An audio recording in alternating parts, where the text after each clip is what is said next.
Hello, hello, everybody. Happy Friday. And I want to wish everybody a very special, happy or very special Friday, but also happy holidays to everybody. Let me put this actually little less me, a little bit more party celebration. Wanted to wish everybody happy holidays. I hope everyone, whatever you celebrate, had a great holiday, or been able to spend time with friends and family. I know I have, and really blessed to have been able to not only been a part of this YouTube community, but also spend time with my own folks and friends and family as well. So shout out to everybody who is here. I hope you did make time for your friends and family. But also, I hope you made time for the #1 movie in the world, Rebel Moon. Let's go, baby. Tonight is a celebration. We're continuing the most wonderful time of the year, celebrating the fact that this little movie right there, Rebel Moon Part 1, A Child of Fire, is the #1 movie in the world, according to Netflix. So congratulations to everyone involved with this movie. I know there's a lot of like narratives about it, and people a lot of pushback. There was a lot of review bombing, but nevertheless, Rebel Moon prevails, baby. This is what they're afraid of. Us fighting for something that we believe in. What did she say? Something like that, Sophia Botella, in the trailer for part 2.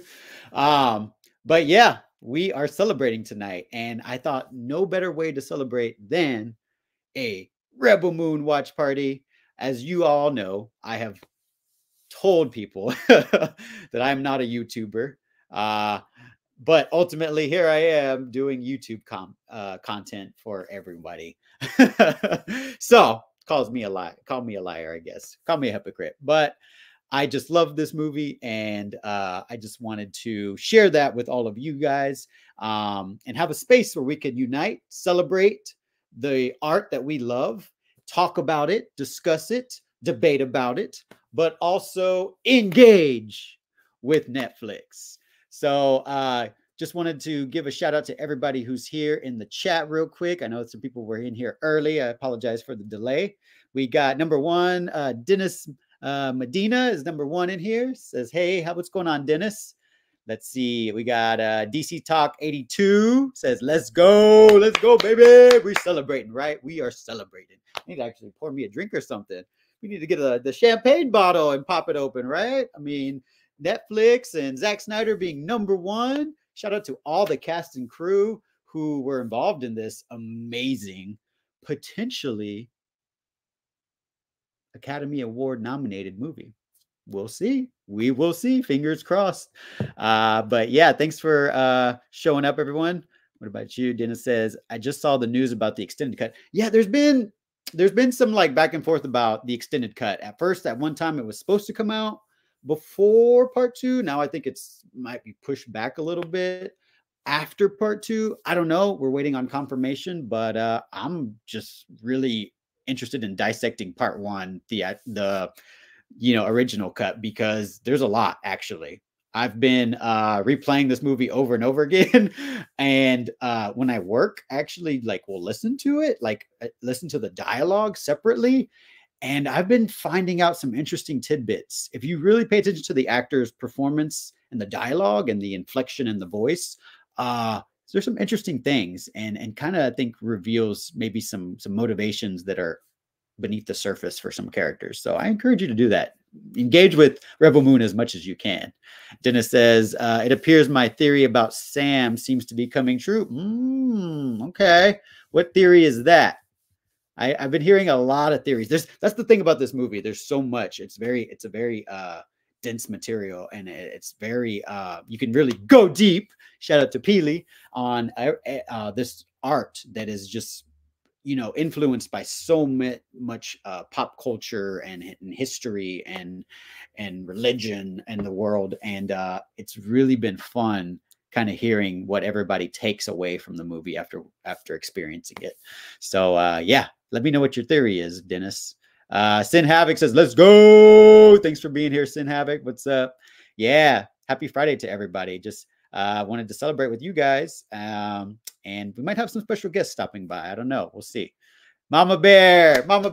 Shout out to Mama Bear of this community. You really are, Mama Bear Art Doll. Thanks for being here on this Friday night. I know everyone, you know, you could have you have a lot of options on what to do. So thanks for showing up and supporting Rebel Moon, Netflix, and Zack Snyder. 2024 is approaching. Buckle up. Yeah, it is. We are long for the ride. The hype train is continuing. We are hyping up Rebel Moon nonstop. We are engaging, and we are putting, you know, this movie at the forefront because, you know, it deserves all the flowers. This has been a passion project for Zack Snyder.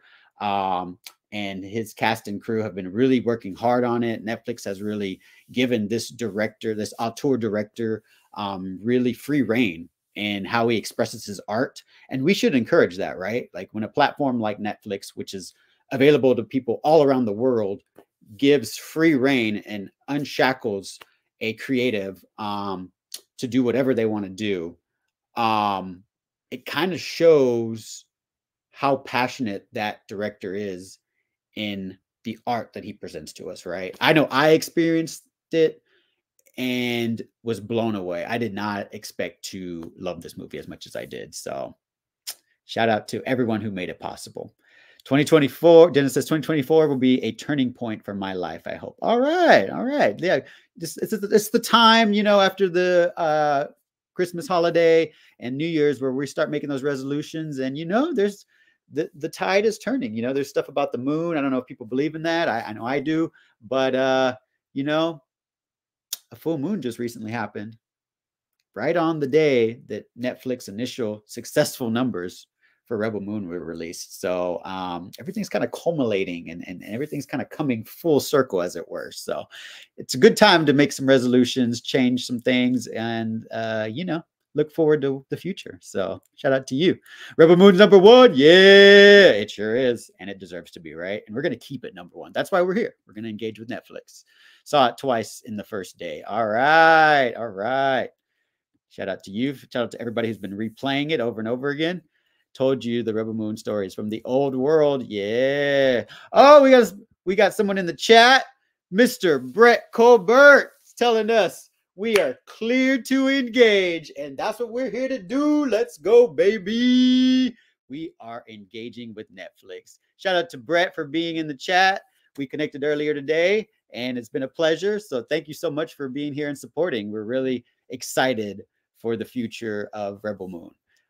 Sin Havoc says they're afraid, and they should be. I know there's some antis, you know, there's some online chatter that is very kind of made up about, you know, this movie and the subjectivity of it. But you know, we just rock forward. We do what we do, as Zack Snyder said, and you know, we rebel.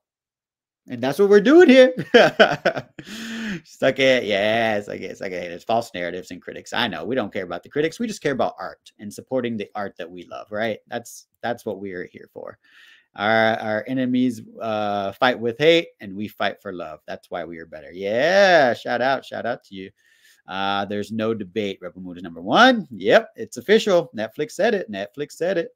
South Cali guy, what's good? I'll be watching along. I'm wrapping Xmas presents, but I will be watching along, celebrating Christmas tomorrow, finally with the fam. Oh, and Rebel Moon, let's go. Yes! Thank you, South Cali guy. This is the sentiment right here. Even if you can't be here for the whole watch along or whatnot, no worries. We just want to motivate and encourage everybody to engage with Netflix, engage with Rebel Moon as much as possible. Why? Because this is the platform that is really supporting the filmmaker that we love, that is giving us the type of art that we love. And I think that it shows it's becoming such a phenomenon once again, just like another little movie came out in 2021. that is really setting, the world on fire. And I have yet to hear from anybody who I would consider a general audience member who did not enjoy this movie. I have not heard any negativity from the normies, as it were, people who aren't diehards like we are. But so yeah, I think it's catching the general audience's eye for sure on Netflix. Yeah, I can't wait for part 2. We'll see when that's being confirmed. But we'll see. Yeah, we'll see what the Academy Award nominations are like. I'm very interested because the work on this movie was profound. All right, Dennis's theory. I believe that Sam is Princess Issa in disguise. I also believe that she will fall in love with Private Eris and that she will reveal her identity to save his life. Good theory. Okay, good theory. We'll see. We will see. Just let's see. Just a reminder, hasn't released. I know. Yeah. Well, we got numbers over here on Netflix, and let's just say that it's blowing up. It's blowing up. All right. We got Nessa Noel in the chat. What's going on, Nessa? Thanks for being here. All right. Let's see who else we got. Part of the reason. Let's see. Let's see. All right. The critics don't want that because they are on the payroll. Influencers. Yeah. I know. All right, Brett is teasing part 2. So yeah, this is going into this movie. This is part 1, right? So a lot of the feedback I was hearing from people before I saw this movie was that it suffers from part 1 syndrome. And I tried to, I think I talked about this on my non-spoiler review that's here on my channel. I never listen to what critics say. Everyone's a critic. We all have cell phones. Every single person of all ages now and all different backgrounds have a little device where we can just say anything we want to, right? So, everyone could be heard, but a lot of times, there's not a lot of a civil discourse and debate about art. So people can say what they want to say. We just rock out with the art that we enjoy, right? And no matter what anybody says about it, no matter what a Rotten Tomato score says, this movie is #1 around the world. So that should be celebrated, and that should not be taken lightly, that it is #1 in the world. So, and I think that's a big achievement. At the Christmas time, most people like to do the holiday classics. I know a lot of times in years past, I've looked at the Netflix #1 movie, and it's been, The Grinch or, Christmas Chronicles. Netflix has a big catalog of Christmas content that they curate just as exclusive content for Christmas time. And none of that content beat Rebel Moon. So when it was released, Rebel Moon was #1. So I think, in my opinion, Rebel Moon is now officially a Christmas movie and soon to become a Christmas classic. So gather around, all your friends and family, around the TV, around Netflix. We're going to get started here in a second. I just wanted to give some people some time. I know this was kind of announced last minute. So I just wanted people to have a second, start queuing up your Netflix. We will get started here in a bit. I just wanted to catch up with the chat and say a few things. Looks like we got somebody else joining. Looks like we got Deadshot himself, Floyd Lawton, in the building. He says the rebellion continues. Rebel Moon is #1, and this franchise will rule 2024 as well. Can't wait for part 2 and the director's cut. Happy holidays, Rebel Knights. Shout out to you, Mr. Deadshot, Floyd Lawton. I've been seeing you putting in work and doing a lot for this community, sharing passion and sharing art that you love. Shout out to you for not caring what anybody else says, loving what you love, and doing it unapologetically. That's what we love. That's what we love. Yeah, Floyd's is definitely a Christmas movie, right? Yeah, it's got, Jimmy's got some reindeer, some elk, snow elk.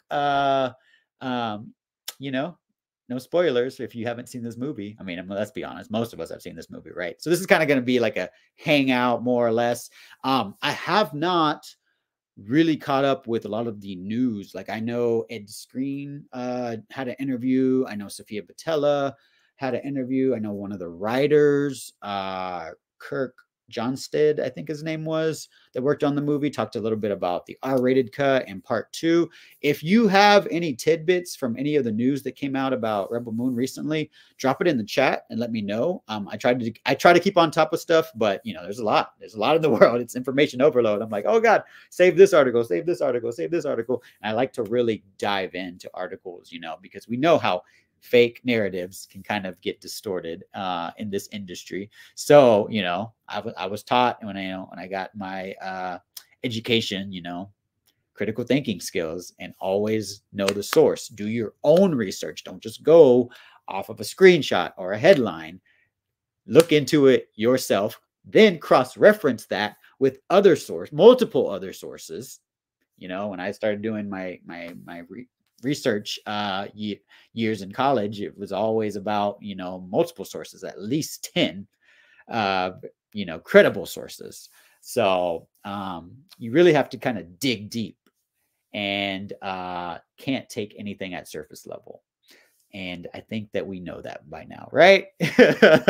So one thing I did want to say and just kind of preface before we get started is just, once again, just the Netflix confirming that Rebel Moon is #1 movie in the world is just a tremendous feat, especially around the holidays. Like, we got to keep in mind that most people want to be with friends and family and have different traditions, and so sometimes they're not around a TV. But in this case, for Rebel Moon, they showed out, and they pressed play on this original IP, sci-fi fantasy adventure, action adventure epic is what I would like to call it, because it really, yes, it is influenced, I think, by a lot of different pop culture mediums that we might have seen in the past. However, this feels really new, really provocative, in my opinion, and really fun all around. I've been introducing this or just slyly suggesting it to friends and family members, and then they I don't even try to, get anything out of them. I don't really ask them anything. They messaged me and they were like, holy, that was so good. Oh my God, Cora is such a badass. That Snyder type action was amazing. La, la, la. When is part 2? They're excited.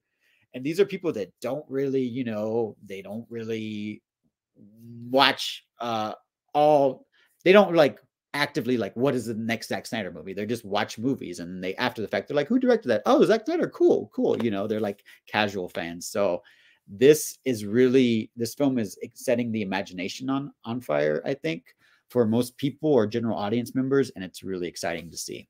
All right, we're gonna get started here in 1 second. Cue up your Netflix and start giving me thumbs up in the chat when you are queued up for your Netflix at all zeros. Let's see. Sin Havoc says the cast of Rebel Moon seems pretty excited for everyone to see part 2. Oh yeah, it sure does, right? They're almost they want to spoil stuff, but NDAs and stuff, they can't. So we want it. Our society, we're like, I want it, and I want it now. But I think we have a lot to unpack. There's stuff that I'm catching, and I hope to catch in this watch along with you guys. So keep an eye out, because there's a lot of little Easter eggs and things for this, I think, connected universe, as it were. And just a lot of fun things in the backgrounds, and the production design, the set design, the little nuances of certain actors' performances deserve you to see them. So this film warrants rewatches. I think it's very rewatchable, in my honest opinion. Wait, your teachers taught you critical thinking? Follow them blindly. Yeah. That's my secondary education that I was privileged enough to have. But yeah, with this kind of was all predicted. This type of social media world that we live in my undergrad years. So I'm very thankful for that was a good foundation and basis for me to start learning what it was going to be like in the world. And lo and behold, they prophesied the world that we live in today. But yeah, know the source, do your own research, don't take anything at face value. Always think critically. I love Still Nation for that very reason. Mikey Verse, Syndicate Network, cool table. Josh, no big actors, and Rebel Moon is number one. Yeah, I mean, I think personally, like, I think there's some big actors in this movie, but I guess compared to Hollywood elite levels, there's no like big actors. But look, Sophia Boutella, like, I know her. Anthony Hopkins, pretty much everybody knows him, even though you don't see his face. Charlie Hunnam, I think most people know him. Jamon Hansu, obviously as Snyder fans, we know him. Duna Bay, I had never known before. Nemesis, but love her, badass, one of my favorite characters. I actually knew Staz from Supergirl and Krypton. If you did not know, Staz Terok is actually Doomsday in the Superman prequel Krypton that showed on the Sci-Fi Channel. Really great show.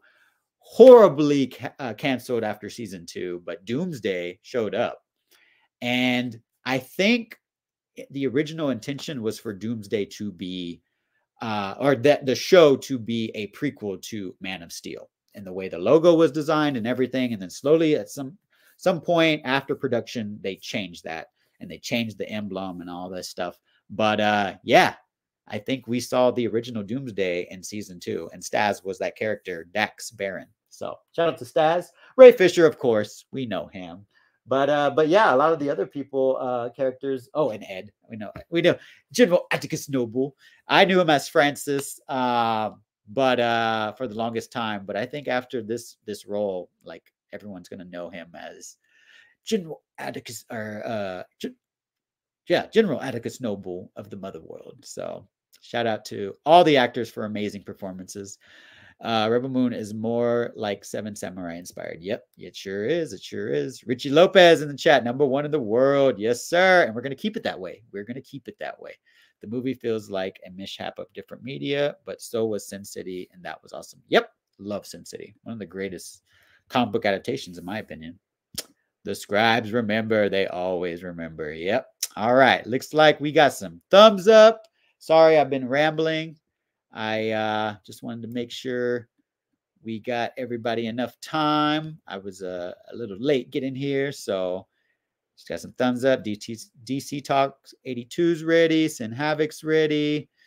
Lloyd Lawton said Blood Axe is the MVP. Oh yeah, I love Blood Axe. I love his scene. I love his speech. I love his look, his badassery. We're gonna really talk about it. Yeah. Big actors for people are yep. All right. My favorite part was Gunner for the character development. When I get caught up in the chat, we'll go ahead and get started. Yeah, Mama Bear. Staz Terok was Doomsday in Krypton. Dax Barron. They reinvented it, They made a Kryptonian volunteer, Captain American style, to volunteer for a super soldier experiment, and therefore Doomsday was created and looked really badass, in my opinion. They also had Lobo on that show. Brainiac looked amazing. So shout out to Staz for doing that. Taladia's in the building. What's going on, Taladia? We got Sickness in here. We got Qatar. All right. You guys ready? If you're just joining us, we're about to press play. The Goyer original pitch was a Man of Steel prequel, but it was changed. Yeah. That's what I heard. Dennis. I only know Duna Bay from. That's where she's from. I loved Sense8. Sense8 was so good, right? I only watched season 1. But I know season 2 was like wild based on what I saw. But yeah, Duna Bay. That's where I know. Okay, I lied. I do know Duna Bay then. All right. Fun fact, each character in Sin City is a clone of another pulp noir character. Dwight is Mike Hammer. Hartigan was Harry. Wow. Okay. Marv was modern day Conan. Nice. All right. I'm going to stop rambling. Let me queue up my Netflix. Everyone get your Netflix ready in all zeros. We are going to get started. So what I have to do is I have to play on one device, the video, cast it to my TV, and then on another device, listen to the audio. I learned from Skywalker the Jedi how watch-alongs are done. So shout out to Skywalker. Been doing some more of those. Let me get my headphones ready. We'll get started. Any Anybody find anything that they didn't the first time after rewatching, like any Easter eggs or anything? Let me know in the chat if that's the case. All right, let me get my Bluetooth. It's pairing right now. All right, let me get this cast. And it looks like Ray Fisher was celebrating. I saw him celebrating the fact that it was #1. I think Staz, posted on social media. Sophia, of course, also did. So it's really exciting times for all these actors. All right. We're going to get started here. Okay. Wait a minute. Is this playing? Yeah. All right. Let me make sure. I'm going to start it and see if it's playing in my headphones like it should. Nope. It's going to have to play on my phone. Sorry, guys. Technical difficulties. Gotta love it. Gotta love it. Here it goes. Okay. Now it's connected. All right. Let me do a little test so it don't get all messed up. See if it's going to play sound correctly for me. Come on. All right. Here we go. We're going to get this thing started.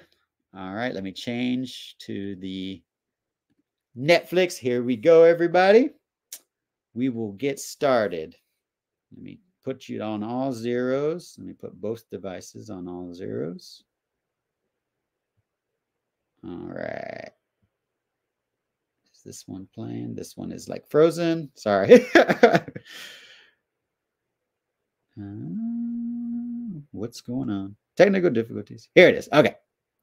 All right. Let's get this thing started in 5, 4, 3, 2, 1. Play.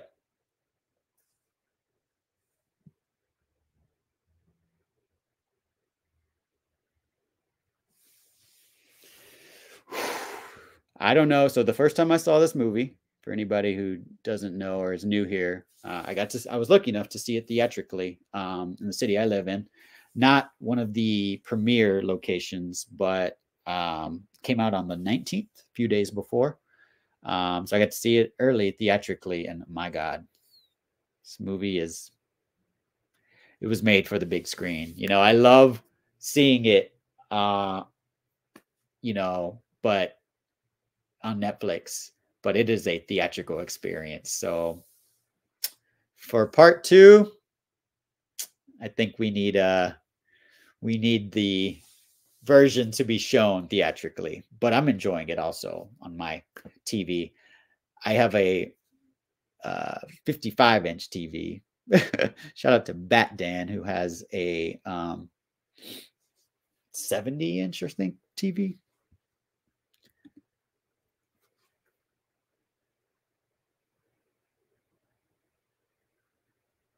I love this voiceover from Anthony Hopkins. Cora's gun is the Blade Runner blaster. Mm-hmm.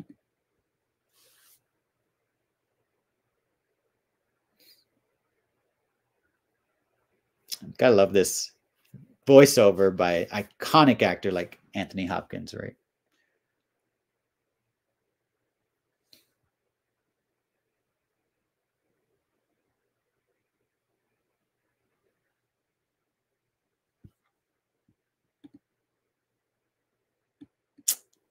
Yeah, I was lucky enough.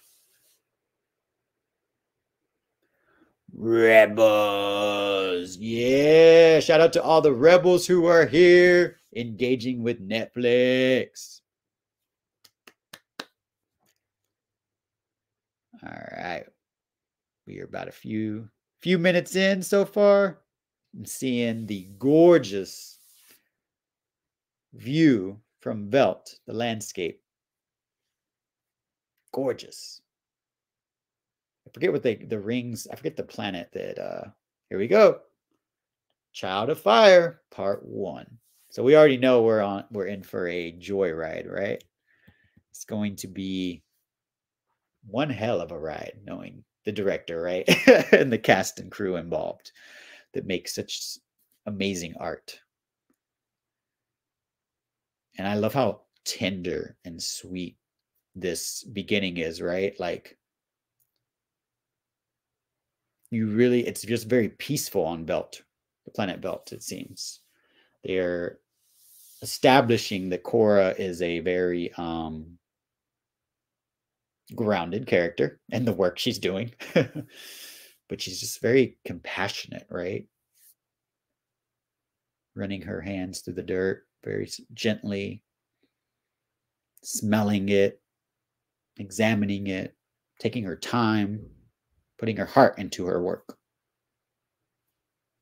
I think that's something that this director does very well.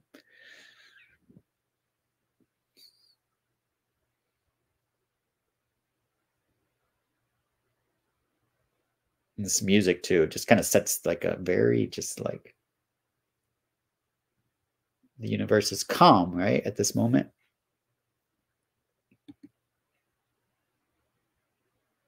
You get Gunner introduced.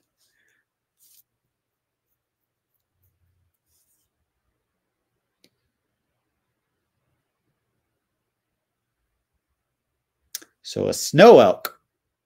Is that what Jimmy has antlers from? You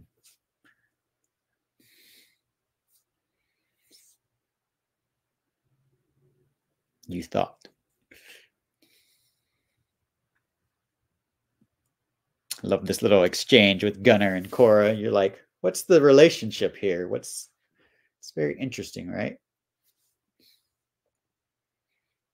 And this village is very it's kind of relatable, right? It's just kind of like something we've kind of seen before.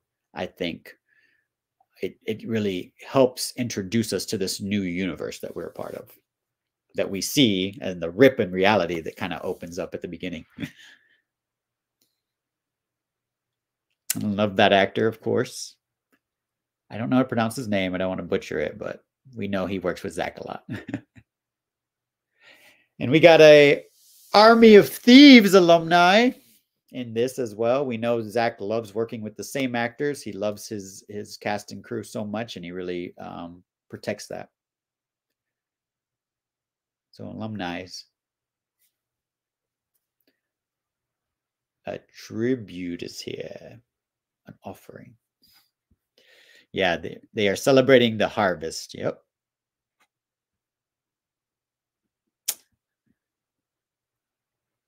The seedlings. Hey, it's that time of year, right? You gotta do it for the gods. Yeah. For the gods. Yeah, Junkie XL score. So good. The music to get us in the mood. That's what Junkie's giving us, right?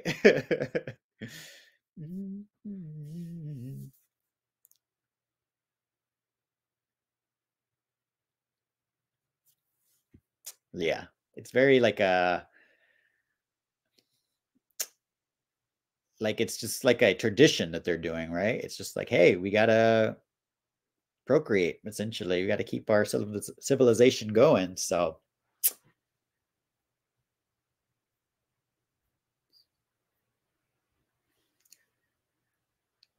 I believe this character's name is Hagen, if I remember correctly, the research.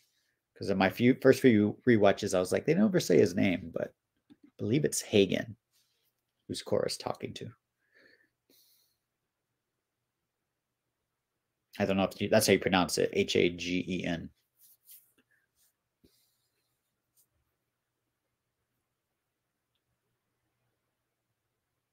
And so we see that Korra's just trying to fit in, but there's a barrier to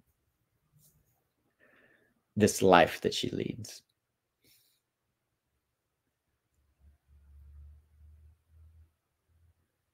Did anybody feel like Korra, they talked about how this was kind of like, they marketed it as Star Wars-esque.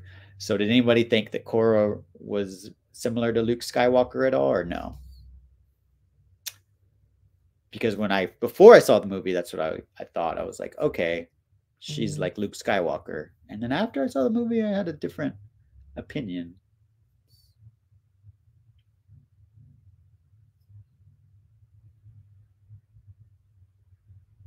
So tortured, right? Qatar didn't think so.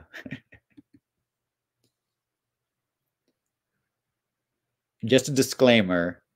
I forgot to mention this before I started. Oh, she's so programmed, right? She's so like tortured. You can see sadness in her eyes in that performance. Zack really captured that really well. Disclaimer, I sometimes when I'm doing these watch-alongs, it's happened a few times in the past, StreamYard will glitch on me if I click on a comment when another comment's coming up, and then it'll kick me out of my own stream. It'll continue apparently, but it'll take me like 1 or 2 minutes to log back on and open my browser and get back into the stream. So if I leave for some reason, don't worry, I'll be back in like 2 or 3 minutes. It just like takes a while. Like it'll literally just freeze and then I'll get knocked out and just log back in. Sin Havoc says, no, Korra is not Luke Skywalker. She's on 11. Yeah, I agree. I agree, Sin Havoc. DC Talk said, nope. Yeah. See, I was just kind of theorizing. I was like, oh, okay, she's the Luke Skywalker and just how she was dressed and, you know, her being the main character. But,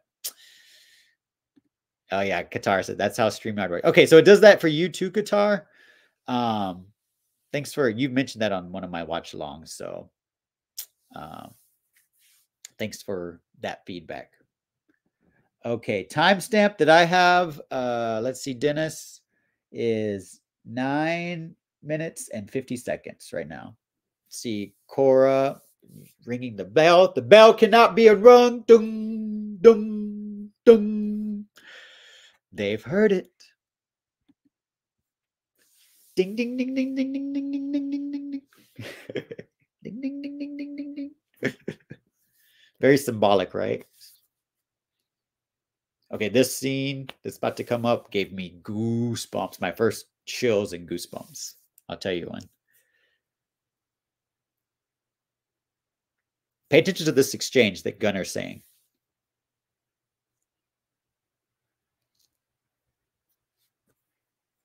Yeah. She is, Floyd.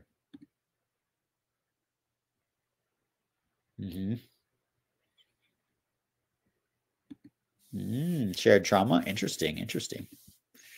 Maybe. I'm no revolutionary.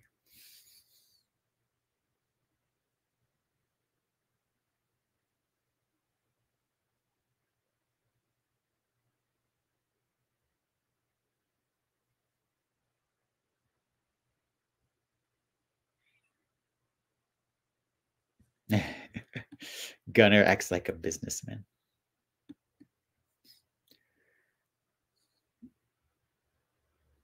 See, Gunner is trying to just, hey, let's get along.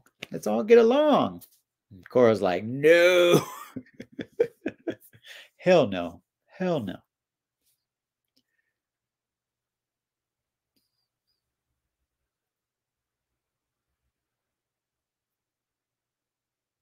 Here we go. This part right here. Ooh, with the shadows. This part in theaters, I was, ooh, the goosebumps went all the way. It was just like chills. I was like, whoo, what's going to happen? The way Junkie had this music playing with this shot, this sweeping shot that Zack apparently shot practically. All this wheat is actually real wheat that was planted. And this shot of them coming down, all that dust and debris really was in the actors' faces. So shout out to those actors who really were committed to the craft and the shot that Zack Snyder needed for this, because it made it epic in my opinion. Seeing all this, I got chills. So when I get chills, that's when I know it's something big's gonna happen. Somehow I feel this was WB has done with Zach. Oh, yeah. The problem is that traditional business models are only possible in peacetime, and this is wartime. Yeah, this is not a time of civilization, is it? This really is a lawless galaxy. And there they are, straight from the mother world. He should listen to the lady. She speaks from experience. We know he won't, though. Yep. Admiral. I said General. Admiral Atticus Noble. I apologize. Admiral. The hugging scene. Woo. And Corey Stoll, like, just kind of playing off, like, really. You can tell he's unnerved, right? Tyrants don't feel like free enterprise. Tyrants only want their own business. Yep. Floyd London. I'm not a hooker. Yep. Great callback to Suicide Squad 2016. Love that movie. Floyd Lawton, I don't know if you know, but I'm a little bit of a Squad fan, so my only tattoos actually from Suicide Squad.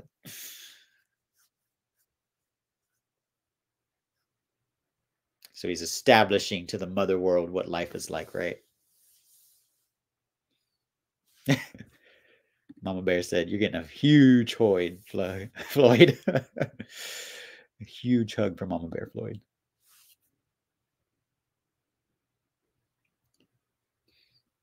See, I love that Atticus Noble, he's kind of giving Father his opportunity to, okay, tell me what's life's like here. And then he gives him a proposition, but also, well, kind of semi-threatening the way he's picking up certain. Hey, looks like we got a special guest showing up in the building. I want to give a big, warm welcome to the one, the only. Where's he at? Uh-oh. It says you're in there, but you're not on my screen. Okay. I don't know. Oh, there it is. There it Wait, is. am I in a little corner? What's going on, man? What's going on? You got me in the corner, bro. I got Putting me you on timeout. Can't put Sky in the corner. You need a timestamp, Hoey, or are you good? No, I absolutely need a timestamp. All right. I got two different devices. Let's go off of, it's looking like 1540 right now. Yeah. Let me know when you hit 1550. Okay. Now. Got you. Yeah, I'm doing like, I learned how you did it. Like you do the headphones and then I was like, oh, okay. Right?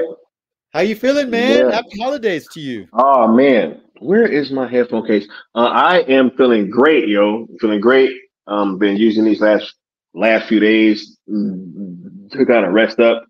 I was going super crazy with everything, and it kind of caught up with me. But we're ramping back up now.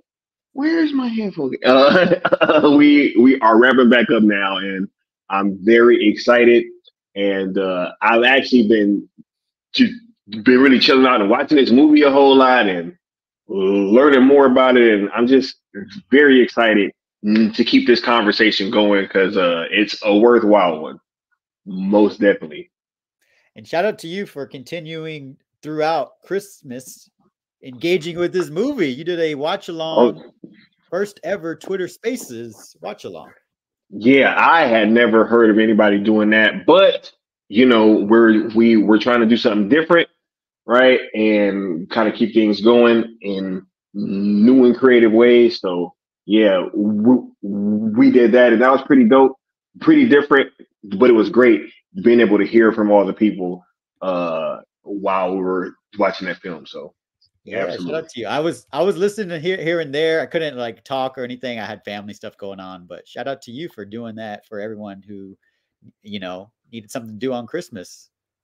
Hey, for sure, for sure. That's why we try to keep this conversation going, Josh. That's really it.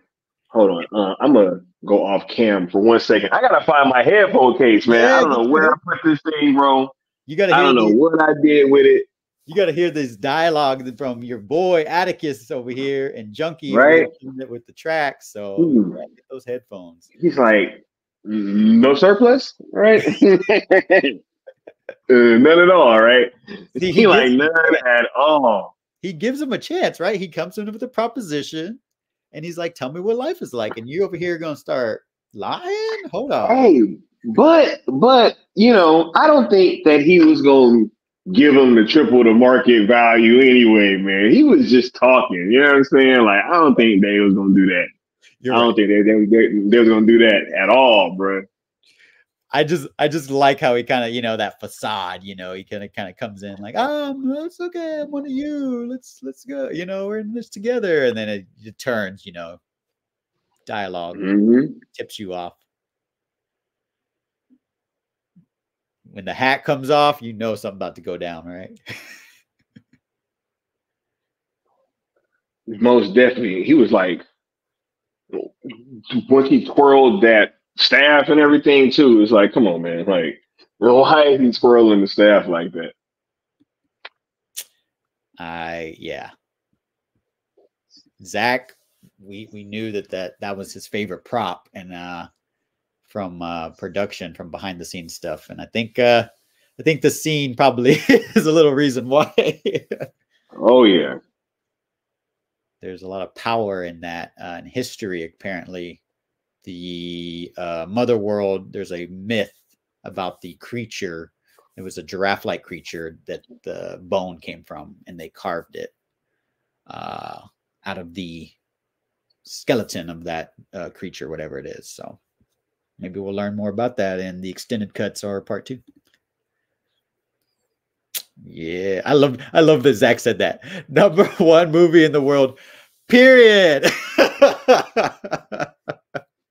That's Zach. Point blank period, right? Like it or love it.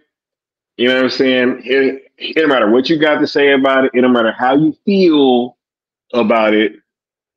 It's the No number one context movie, or matter. period. Tell him, Sky. Zach knew what he was doing with that post, with that Twitter X post. So shout out to Zach, Yeah. being himself. Oh, he about to twirl this staff. Watch. He kind of gave a look too. Did you see the Cora?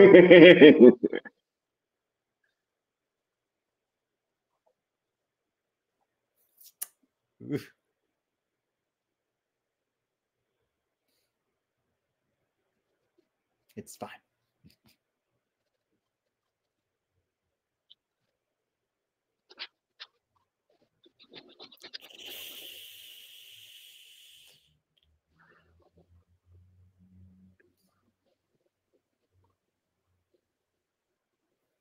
Dang. Mm. See, did you see that we do get the blue um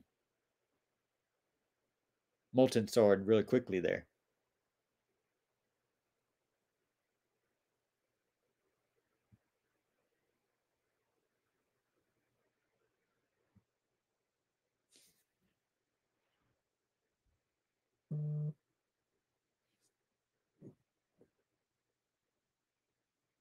Dang.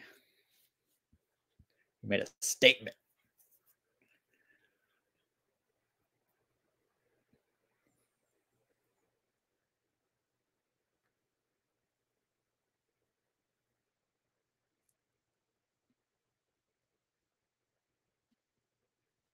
Well, Hey, starve.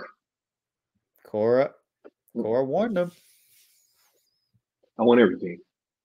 He like right now. The look I on Gunner's want face. everything. That's how the mother world does it. I want it all, bro. I want it No all. questions, no qualms. Man, So immediately, Marcus has become one of my hated characters in the Right. series. Shout out to Greg Krine, I think that's how you pronounce his name, who portrays Marcus. He did a good job being despicable. Yeah, the beatdown is going to be R-rated, right, Sky? Jimmy! Oh yeah. Look at that design. Shout out to DJ. Correction of the Slain King. I I really love too how when he realizes his mistake, how the other things kind of light up in his head. He's like, correction, the Slain King, right? The little Yep. details, right? And yeah, it lights up white right there. When Sam touches it, it lights up more yellowish, or like it's like a warm color. Yep. And in the trailer for part two, it seems red. So I I think we're gonna see Jimmy go through a range of emotions. Mm-hmm. Red's a color of passion. The old gods. Shout out to Lieutenant Leon. Says, fellas, we started a revolution. Number one again. Should have listened to Cora. I love this. It's the Jimmy night. Oh. And have you been paying attention to all their little like crests that they're wearing, like the subtle like details that they have? Mm-hmm. Yeah, I mean that stuff is always going to be there, yo. When it's the Zack Snyder movie, kind of reminds me of like the Kryptonian suits and armors and stuff like that. Exactly. You know what's up, Sky. See.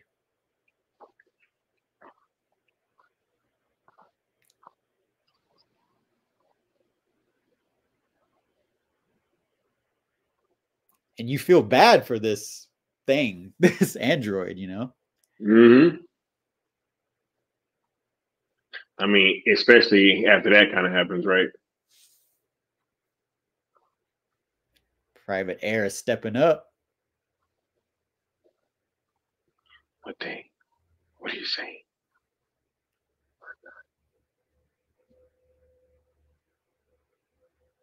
Mm. Did you get General Zod vibes from that actor? Some people Oh, are. I mean, look, he definitely looked like him. Yeah, Right. people were like, There's oh, definitely a resemblance. Right. But yeah, I actually like how their commander, he's pretty much like just as evil as Marcus, but he comes off as being like more friendly at first, right? Yep. He tries. He's, I think, a little worse than Marcus. Yeah. Marcus is just who he is. But the other character, I don't know his name, he's a predator. And you'll see that play out. They're all He predators. even kind of gave you a hint when he was like, yeah, I like him able to fight back and stuff like that, right? Little But that was dialogue. after Sam kind of walked away, right? He wanted him to think, oh, one of our favorite scenes, right, Sky? Mm-hmm.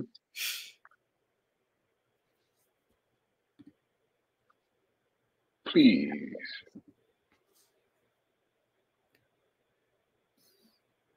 And I love how the little like mechanisms under his outer shell kind of, you can see them working, you know? Mm-hmm.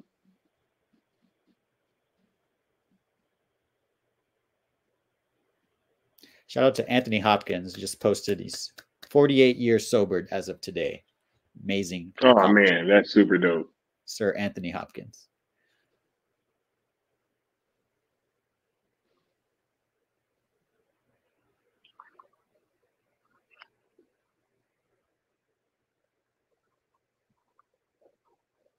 Oh, that detail on that face plate too. Right. And you can see like the water still kind of shimmering and stuff as well. It's crazy. They didn't. I want to get that hot toy, honestly. Man, I need that as like my ringtone. I felt a great warmth for the universe. That is like one of my favorite lines I in can't this help whole movie. do that. Because it's just like when he said that, I was like, yo, is this a droid talking to me? Like, what the hell is No, this ain't no droid. This is a ghost in the machine. It's yeah. It needed somebody like Sir Anthony Hopkins, right, to really give this gravitas performance of a character that you fall in love with very quickly. All right, with that young girl. Here we go.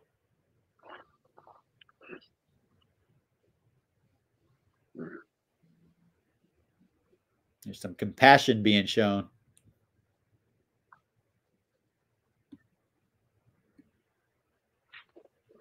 Yeah, it's not really red, right? It's more. Yeah, it's more like brown, warm, right? Yeah. It's more of a warm color, but definitely not red. Like in the trailer for part 2, like Jimmy looks very upset. He looks very upset. I'm like, who made him mad? Who made my boy mad? Who did it? Point to him right now.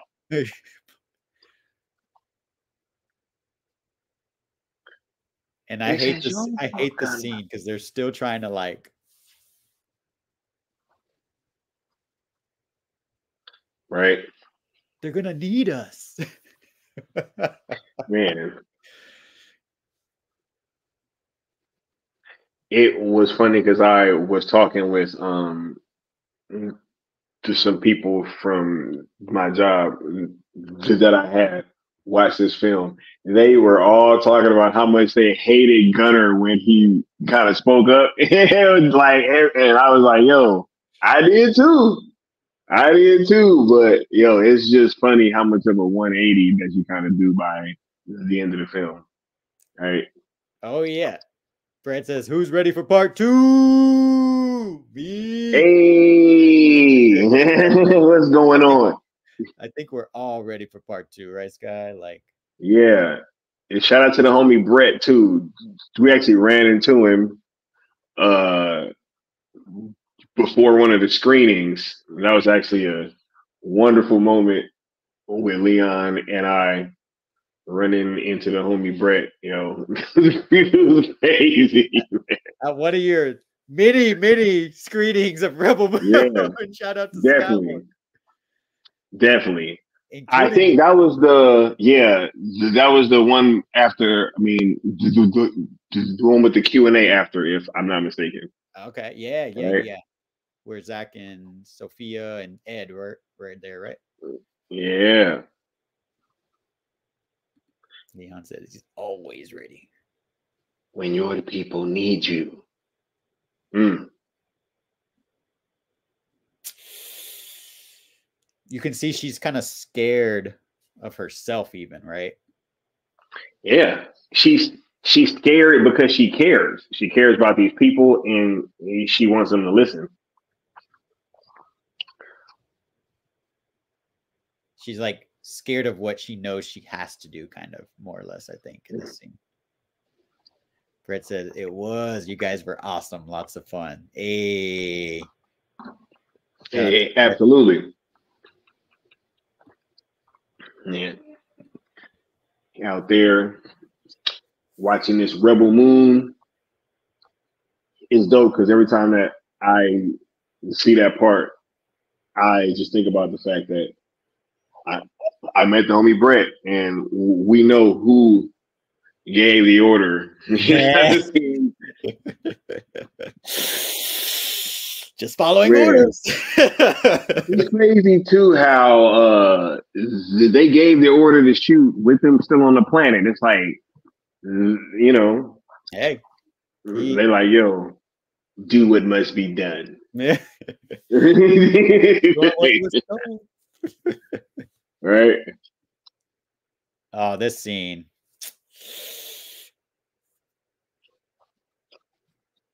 Uh-oh. Uh, this actress name is Charlotte Maggie, I believe, plays Sam, and she did a great job in this scene, making me I think, making all of us very uncomfortable, right?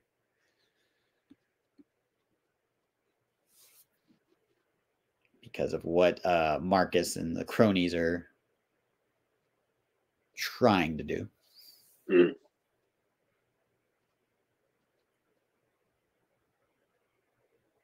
Private Heiress. Ooh.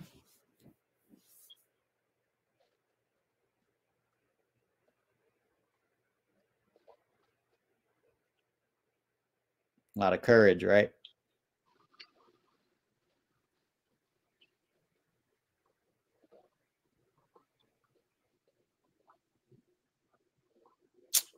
Marcus. Marcus.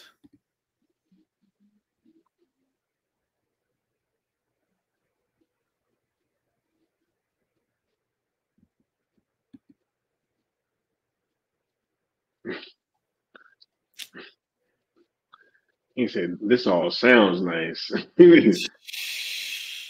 All right, General Zod wannabe.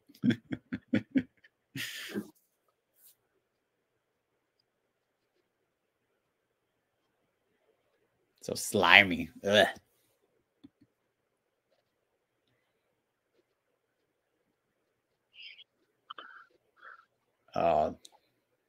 Here we go.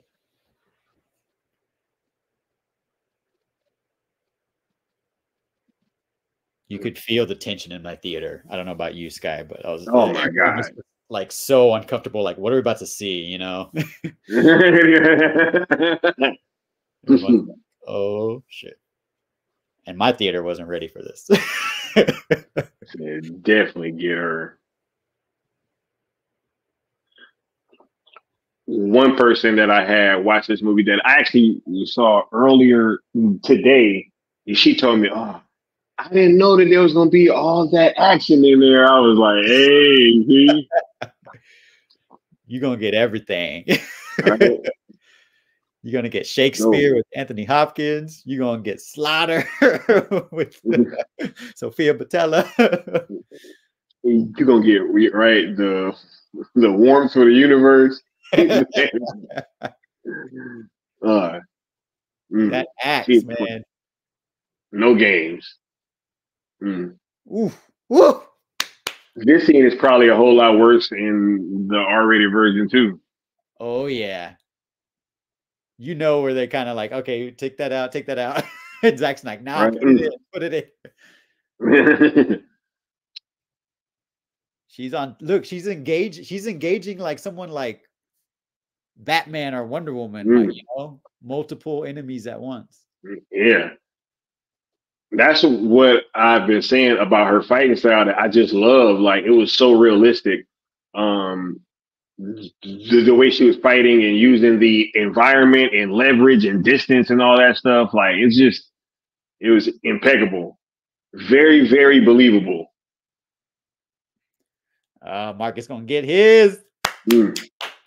I want to see a close up in the R rated. Headshot. Headshot. Yo, it probably is too, because I was even thinking about the game Red Dead Redemption 2, right? Mm-hmm. On that one, if you have like a very high honor level from certain angles, it'll show you when you're getting some of those kills. But if it's like a low honor level, it'll show what's actually happening and like the damage that you're causing. So I'm hoping it's the same thing with this scene. That scene right there, my theater erupted. Erupted. They went from being like really like to cheering. And this it like won the movie like the movie won everyone over, I think, at this part.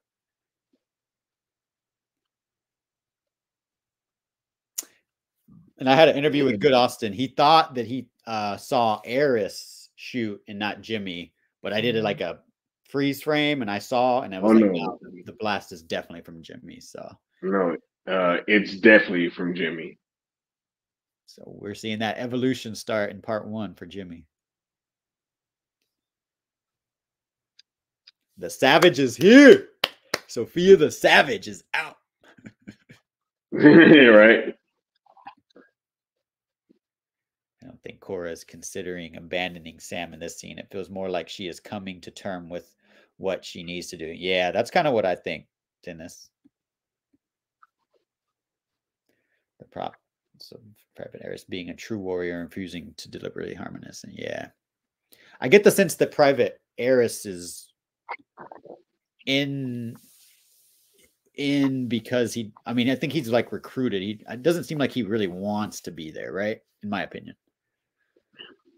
Yeah, I mean, it's probably somebody that they picked up along the way and made him fight with him, right?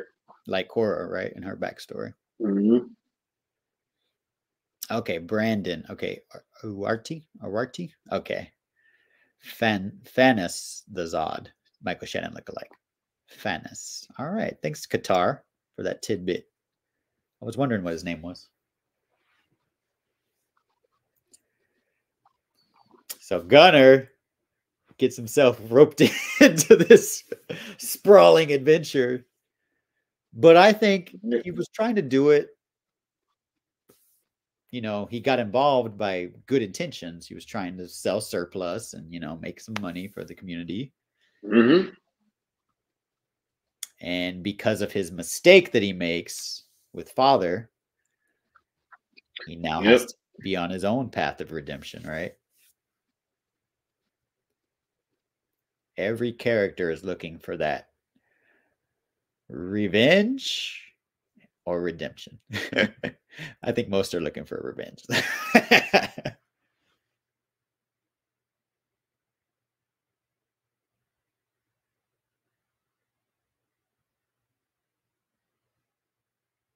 I love those little, like, the designs of what are they? I guess they're horses. I don't know what they're calling. They're calling them in this, but I haven't had a chance to go through the companion guide all the way. But man, if you haven't seen what Zack Snyder and Netflix have put together on Tadum.com, it really breaks down and details everything in this world as far as like creatures, civilizations, the ranks of the mother world, certain characters' backstories that we don't get. And so shout out to Netflix and Zach for really putting in all the work for people to enjoy this universe that's pretty amazing, in my opinion. Yeah, I think they called them Urakis. Uraki? Yeah, Uraki right? or Urakis. One of the two. Yeah, I heard him say Urakis earlier, but I didn't know. I was wondering. Yeah, that must be what they're called. Now that you say that. Yeah.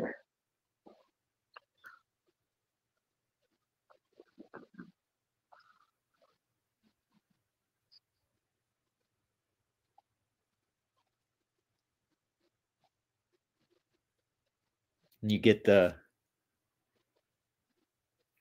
that Gunner is kind of into her, but he doesn't really know her, right? He just kind of likes her from afar, I think.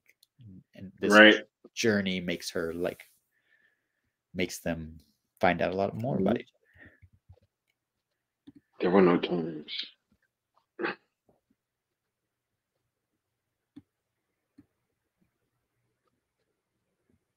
Thanks, DC Talk. Keep playing. Keep engaging with Netflix. Even if you can't stick around, that's what we like to see. Just press play.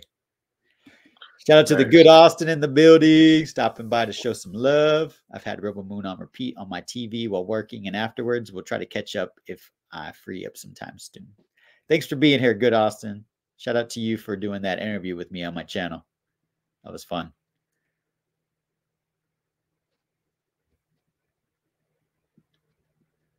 And the scribes are there recording it all. Mm-hmm. Making their own Mm-hmm. history, right, Sky? Their own narrative. Yeah. Their own narrative. Facts, you know.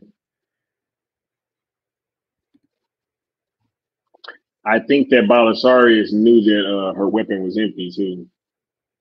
So I saw some people were saying that I guess it shows red on the holster. Yeah. Yeah, Did you say? I think you said that actually on your one of your watch I alongs. don't know.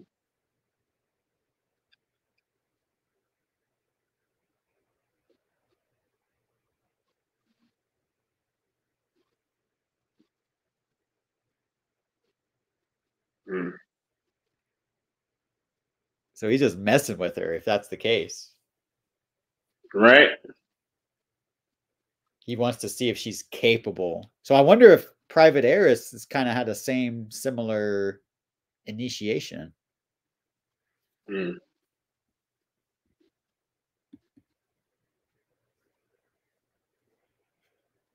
Glad to hear that, Austin.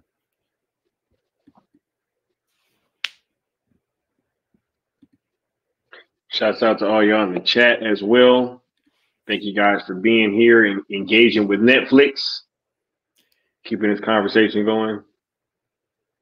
I haven't been able to. I was telling the chat earlier before you joined Sky that I haven't been able to break down all the news because there's a lot coming out this week about, I know Ed gave a interview about the R-rated that he kind of gave you little tidbits about. Hey, I told you, right? Yeah, y'all thought I was joking. It was like my body count is crazy fast. You say it's so good too because I can see it. That's the first thing he said to me, bro. He's like, yo, if you like this one, you gotta see the second one. My body count is crazy. I was like, yeah. I was like, yo, all right. And I think you agree that that's probably like the beginning, right? Because Zach has said that the beginning of the director's cut is a whole different beginning. So maybe there's like a prologue, so to speak, for Atticus Noble and his how he. I Maybe we wonder. see where they're coming from, right? Because they were coming through the folded space, right? So maybe we see where they were coming from. Mm-hmm. What were they doing? Mm-hmm. What mission were they on? And this is just so like manipulative, right? The way they make them bond with their fellow Oh yeah, soldiers to keep the mission going. right. But it's crazy how they even went so far as to do that when it came to world building, right? Because it actually gives them a reason for fighting, and it's actually pretty sick. But it's actually like a great Effective. plan. Like, like it sucks, but it's actually very effective, Yeah. right? I'm sure Zach pulled like I know Sin Havoc has talked about how this is about the old world. Like I'm sure these are like Oh my military god. psychological tactics that were used, back in the days for tribes and civilizations and armies. That the old world stuff, you know what I'm Yeah. saying? Uh-huh. Thanks. Hey, oh my god, this scene is so reminiscent of Gears Gears. of War. Yo, This gave me this is one of my favorite shots in the whole movie. Oh my god. like she's giving the Zeus right here with her.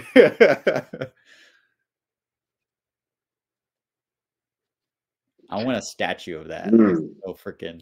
That is so hard. That is such an incredible shot. He's so yeah with the slow mo with the I fought for the kings on distant worlds under a banner of people that destroyed my world. Like it's crazy. I think Sophia's like performance is being underrated because she did great. Like she did so much ethos and pathos in this performance, in my opinion, that not a lot of people are talking about. So shout out to Sophia Boutella for carrying the heavy load of emotion in this role, in my opinion. She ate this scene up right here, yo. See, look, they're only saying that because they're trying to find something, man. It's like something has to be wrong.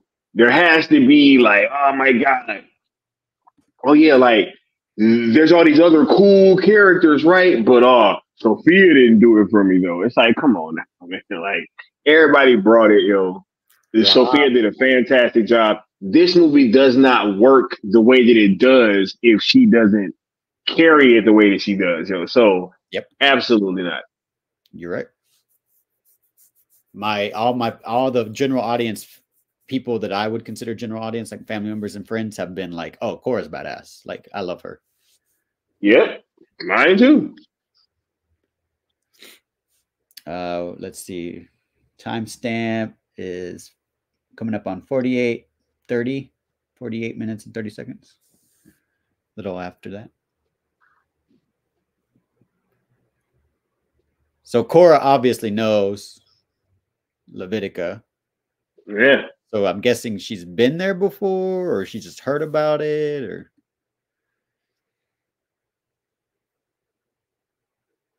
All right, here's our, not a cantina, like Sky said. This is a brothel, baby.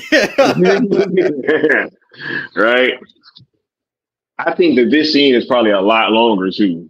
So that character, the blue with the little light up around, apparently that's a Xanadite that is connected to Army of the Dead, apparently. But not sure how. I love how Cora's always like kind of hiding and trying not to be seen. Yeah, the beginning of the movie with that fold where they're coming from is the extended cuts. Yep. Shout out to you, Austin. Definitely an old world story, pre-flood. I know we get to hear the bartender speak in the extended cut. The character has a bunch of lines and dialogue. Yeah, I told you this scene's probably way longer.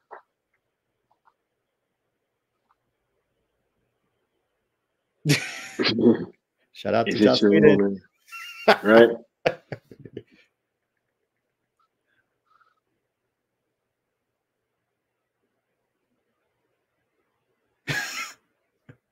Poor Gunner. Yo, we was in the theater when that happened. My homie Stino was like, "Whoa!" He was like, "What the fuck?" He was not ready. he definitely wasn't, right? But then after the scene was over, he was like, "Yo, that was crazy!" Like he was like, "Yo, that was dope." You know what I'm saying? Like, this ain't no cantina. He said, "Bro, everything's for sale in here." Leon, timestamp. We're coming up on 1 hour exactly. No, 51 minutes. 51 minutes, 5 seconds. Joss Whedon just bounced out the out the. Hey, do me a favor, because sometimes when people say that, I kind of listen closely, because a lot of people say Josh Whedon, and I'm like, oh no, it's Joss. Joss. Oh no, I know his name. It's Joss. Okay, that's why it's Joss this league. You know what I'm saying? Oh no, don't bring me into this.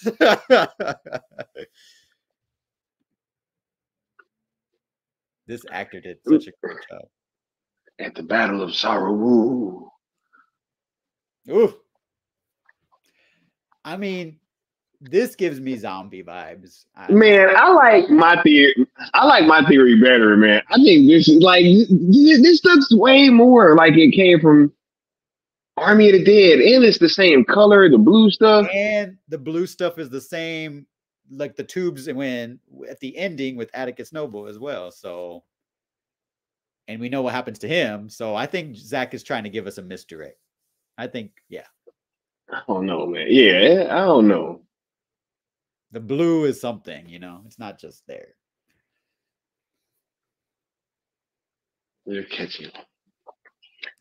Joss Whedon's back. Joss Whedon and his crony. Yeah.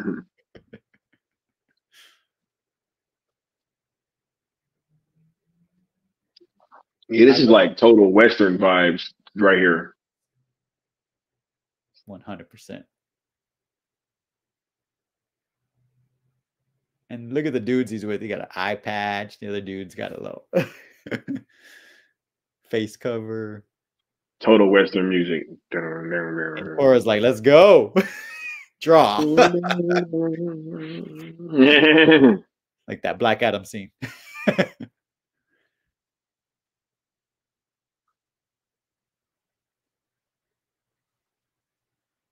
These blasters in this scene. Like Leon said, sound design. Man, it should have got a sound design nomination.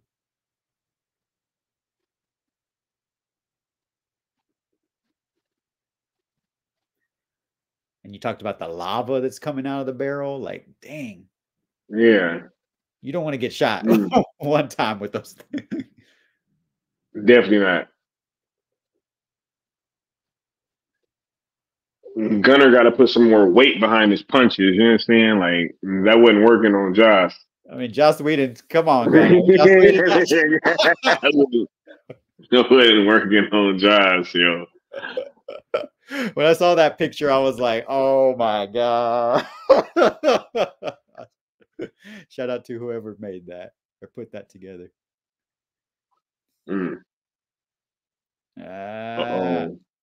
Ollie. Here comes Ollie. Woo! Headshot. Ollie with the Glock. KO.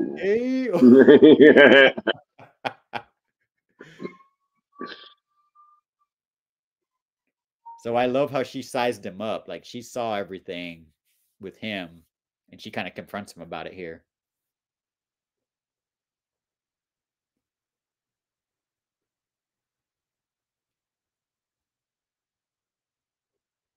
She sized up everybody.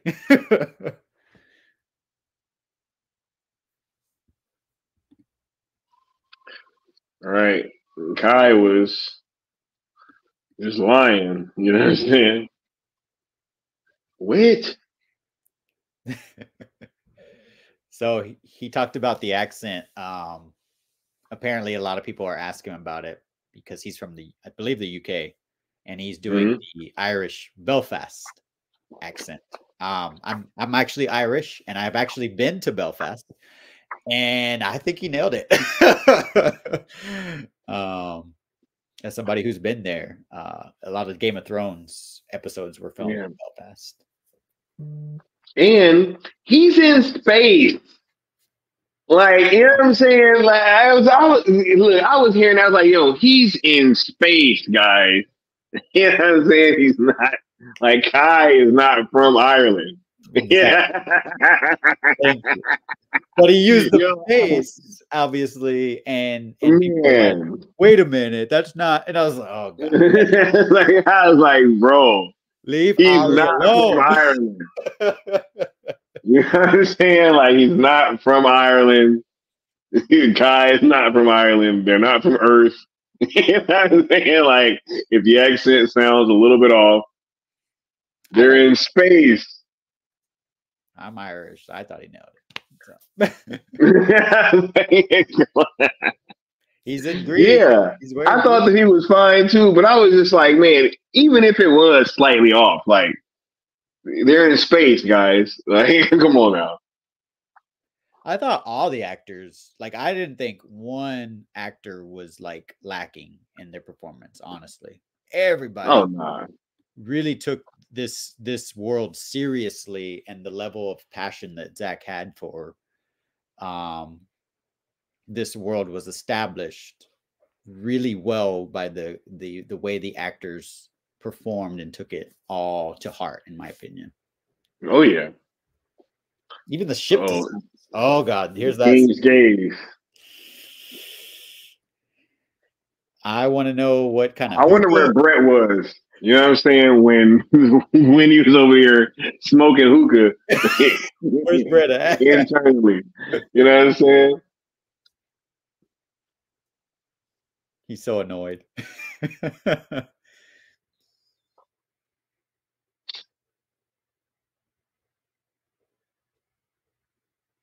Shout out to Alfonso Herrera. I asked you if that was Xerxes, and I think I made a mistake. I saw some pictures put side by him, and I thought he played Mm-hmm. Xerxes, but he does not. Somebody's Oh yeah, nah. at me.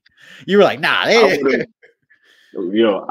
I would have known if that would have been the God King. You know what I'm saying? Like, I would have remembered. Sky knows. Sky knows. Hey, That's that first shot the that God they King. had from the teaser, I think. Yep, yep. And then, so they finished this shot real quick. Mm-hmm.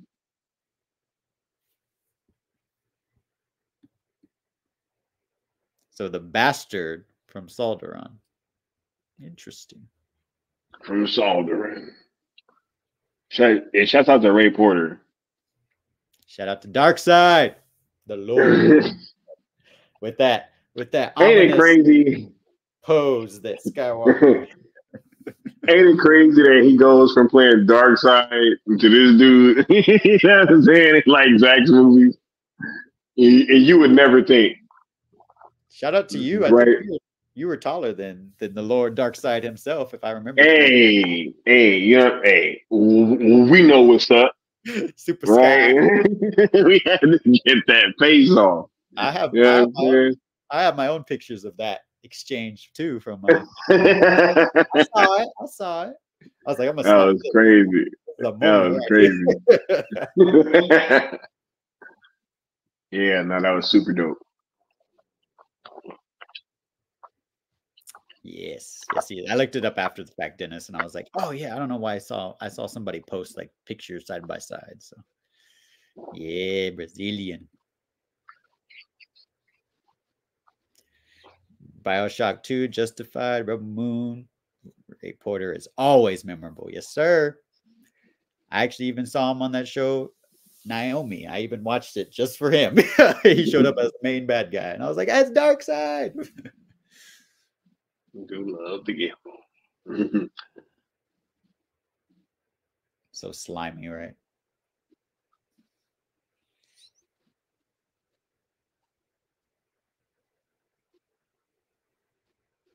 So the connection between Kai and Ray Porter's characters, it didn't make sense to me the first time. I was like, this exchange seems kind of like, doesn't make sense, and then it makes sense after later on when I was like, oh, they have a relationship already.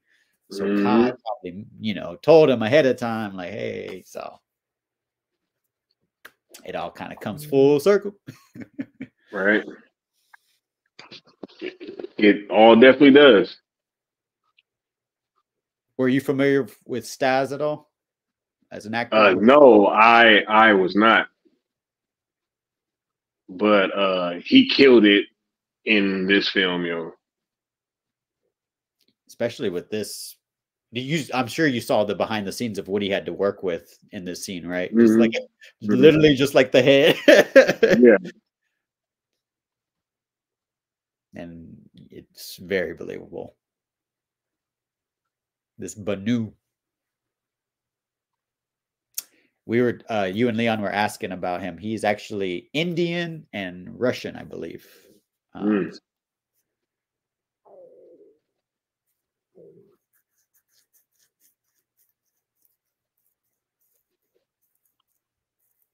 Calming him down. Yeah, Qatari. That's how I know him mostly is as William Day from Supergirl. He was and he was actually, I don't know if you heard, Sky, he was Doomsday in Krypton, that TV show. He played a Kryptonian who volunteers for a super soldier experiment and is turned into Doomsday. Dax Baron, I believe his name was. Ray Porter and Michael Ironside played henchmen on Justified. 2 Darkseids? Oh my God. Shout out to the Darkseids. And shout out to Michael Ironside too, That's You know, Ray Porter's like dark side, but you know, before Ray, there was Michael Ironside. For Man, the sure. animated series. If the griffin is a sacred animal of his kingdom. Yeah, I think what he's wearing, from what I remember, around his neck kind of shows that he has a connection with the Banus that others don't. And in that teaser trailer, there's that shot of him with the white one walking behind him, and he has the feather kind of shawl on or something. So yeah, I can't wait to see more. Here's my another goosebump moment with Junkie. The drums going. Very reminiscent of the Man of Steel first flight kind of moment, right? Just the way the shots, right, are kind of like the way the camera's moving too. You're right. The score too. It just looks mythic. Like this looks like mythic, like Clash of the Titans, like very like epic. Like literally, the only word I can think of is epic. Right. the Banu's like, get the hell off. He's like, I'm not gonna make this easy for you. I let you on, but now you gotta stay on. Right. This is like what it's like being a Zack Snyder fan. You gonna stay on or you gonna get fall off? Oh, here's your scene. He like, oh, I got something for your ass right here.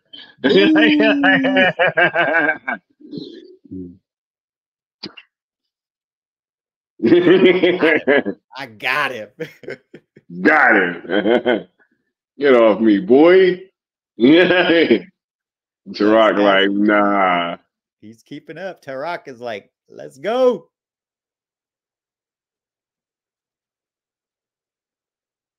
There's first cross imagery. I realize there's 3 crosses, just like there is at the end of BVS, Sky. Travis Mitchell in the chat. Hope you guys are well. I did enjoy Rebel Moon with its flaws, but super excited for part 2. Hey, that's all good. Thanks for showing up and engaging with Netflix. That's why we're here. Thanks for checking it out. He is a perfect druid. Oh, this shot. This shot I want to see in 70mm IMAX, Sky. I'm so jealous you and Leon saw, like, because you can't see what she's doing, but you know in IMAX that you got everything. You got that full scene. Yeah, it was crazy. Gorgeous. Yeah, John Carter vibes, right? If you're familiar with that, John Carter actually influenced Star Wars as well. George Lucas, big fan of John Carter. They act like Star Wars had no influences, though.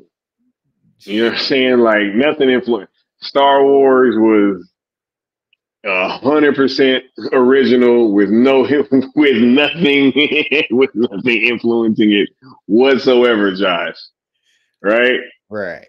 There was nothing that influenced George Lucas. Wasn't no Flash Gordon. Flash. Right? Hey, right? I don't know if I mentioned this stuff.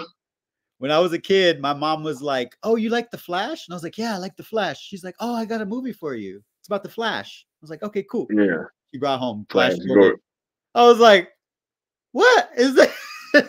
Right. But I watched it, and now it's a cult classic. Yeah. And now I know more about George Lucas's influences.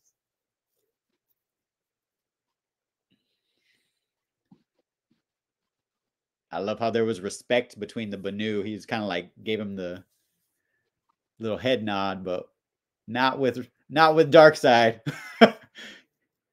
He's like, I feel the anti-life equation on you. But get off me. Are you basking in the glow of anti-life? Like,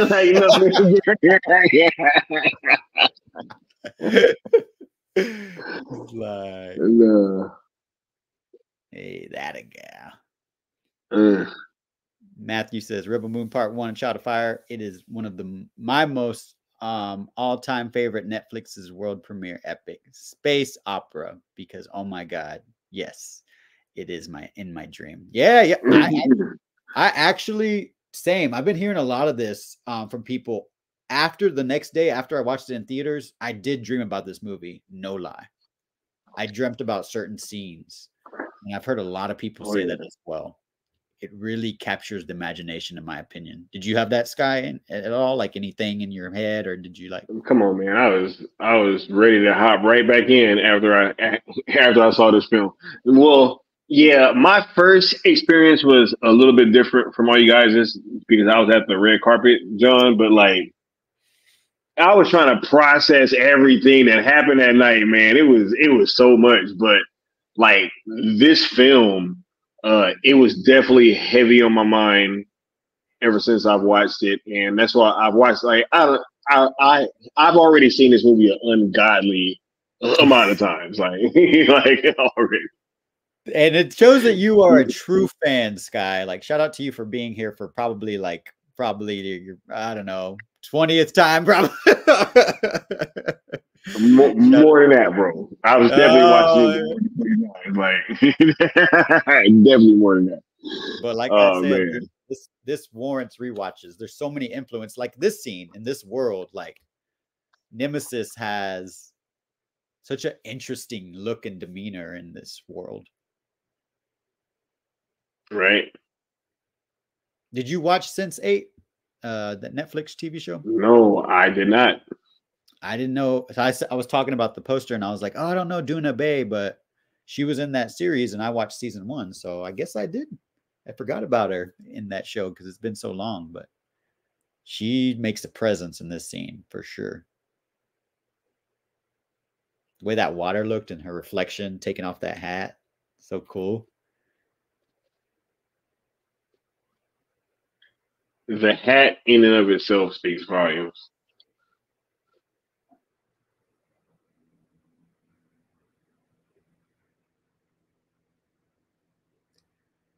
That don't even look like web. It looks like just like I don't know, like cable or something. It looks so thick, Yeah. symbiote kind of.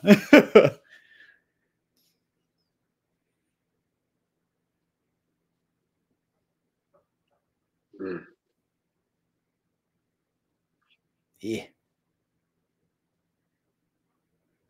Amazing makeup design on Jenna Malone.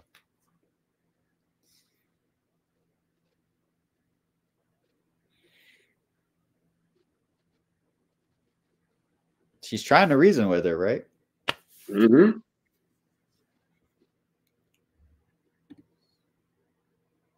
No one is here for my pain, right?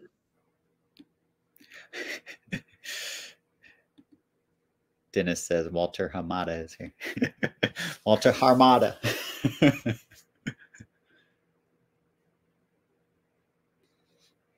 She said, I deserve justice. Yeah. All those eyes are like flickering and blinking. Ugh. Yep. If you're arachnophobic, I don't know if you can stand this scene.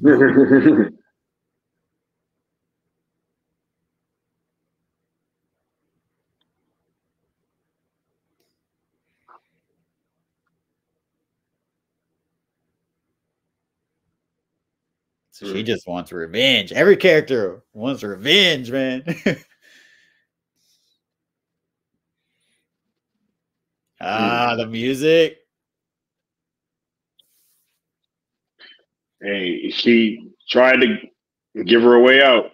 She did. She was being honor and dishonor is a big theme I'm really paying attention to on rewatches in all of Zack's works that rings true to me, in my opinion. That message just slowly comes across about like being honorable or being dishonorable.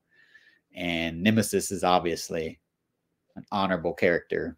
She will do what she needs to do to protect children, but she doesn't want to kill unjustly. But she will.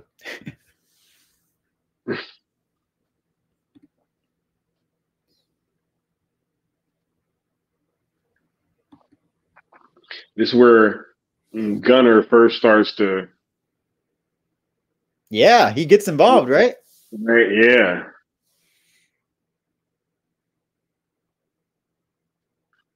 Girls are gonna save her. I think that this scene might be a little longer too, because just knowing what she's, doing with all her swords, I'm sure we're gonna see like,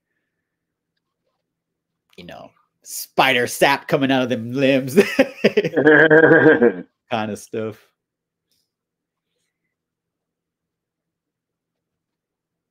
Like nobody else getting involved, just Gunner. Right.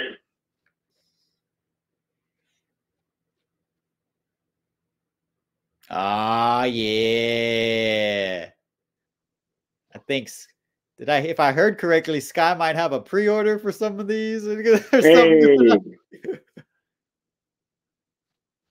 You can actually buy limited she 1-to-1 scale. 1-to-1 scale. Hey, that's Wonder Woman slides.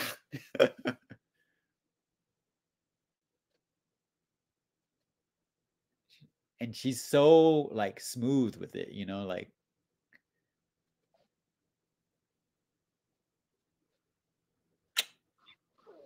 she didn't want to do it, but you made her.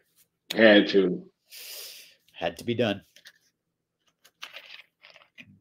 Look at her face. She really like locks eyes with Harmata to like, she's trying to tell her like I didn't want to do this, Yeah.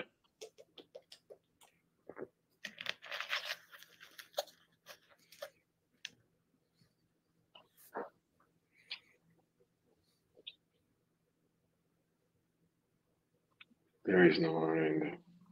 Nope. Honor. Mm-hmm. Yep. Revenge. It's a very somber scene, right? It's not like a triumphant victory. It's very sad.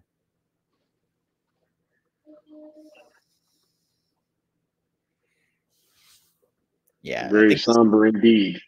I think that you kind of shows that Gunner is slowly but surely coming a little bit more useful. He is a little bit of a damsel, like we saw in the brothel at first, but he's trying to prove his worth, I think, slowly but surely on the team. Prove that everyone can be a hero. Yep. Step up, make the right decisions. Follow the right side of history.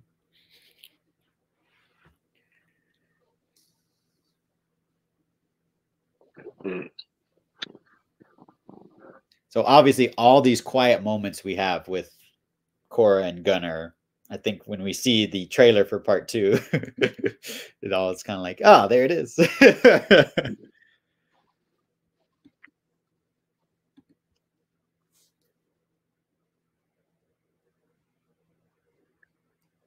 So I kind of love that they show like dogs, I was like, oh, this is kind of like, it's an alien world, but it feels like it could be something close to our, galaxy, I would say. Mm-hmm. Birds, dogs, horse-like creatures, or whatever they're called. Urakis. Maybe there was a certain portal rift that brought right. Yeah, but that was the Iraqis and all that. That was on Belt. This is on another planet that could be even more Earth like, Yep, that's true. It's got like a winter snow type atmosphere season.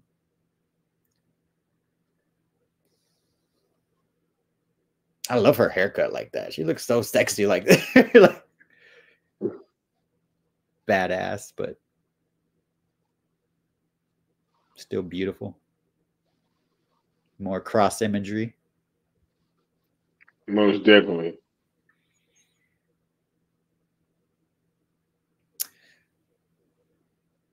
So we had some people talking about the prophecy. Some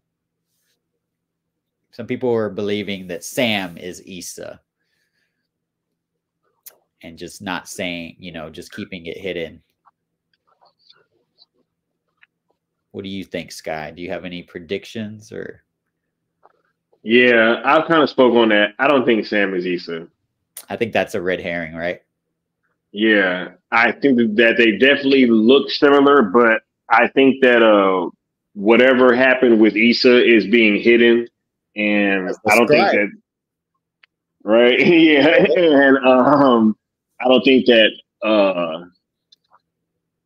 yeah, I just don't think that that would be the case.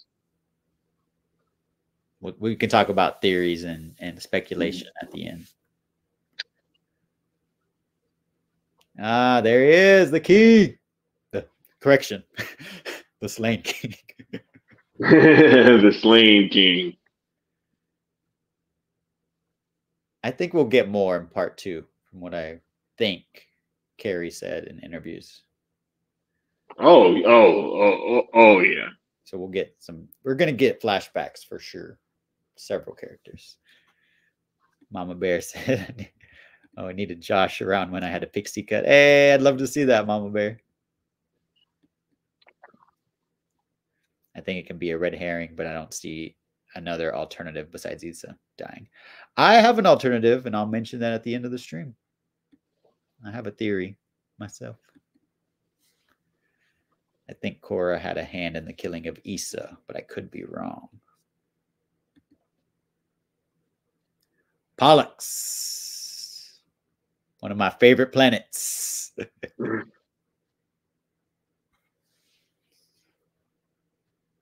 Very savage world indeed. Right? You say, Sky? Oh yeah. Very gladiator-esque.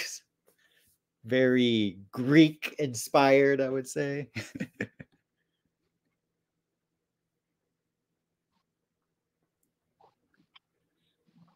The great General Titus. What is that? Like a little possum over there? That's an interstellar wombat. What's up, SPR Dave 77? Thanks for hanging out with us. If you need a timestamp, we are coming up on 1 hour, 19 minutes, and 55 seconds. We are seeing General Titus get a scrub down. And I love how Zack did this. He's like starts off low, right? He's very like off balance and non-sober.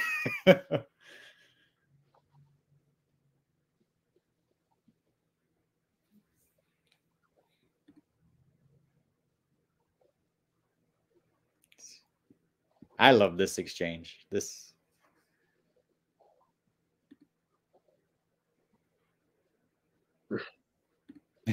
don't call him General. Bathing buff Titus. Thank you, Zach. Agreed, Mama Bear. Shout out to everyone who got in really great shape for this movie. Every day. Shazam, this is how Black Adam got out. You over here slacking. Right?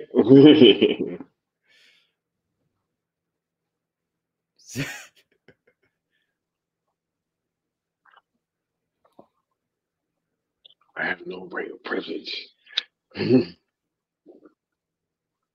I'd say he's a very honorable character, right, Sky? Because he doesn't want that rank because he feels guilt about what he had to do. Oh yeah.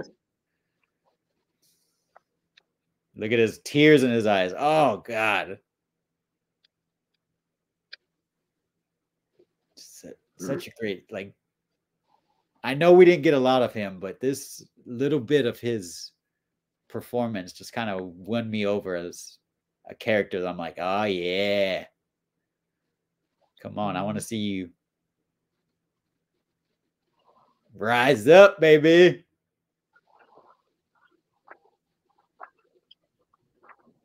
I love that body acting that he did there. Oh, for sure.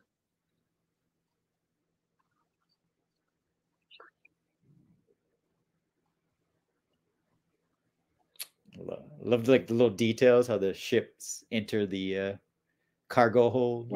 Oh yeah.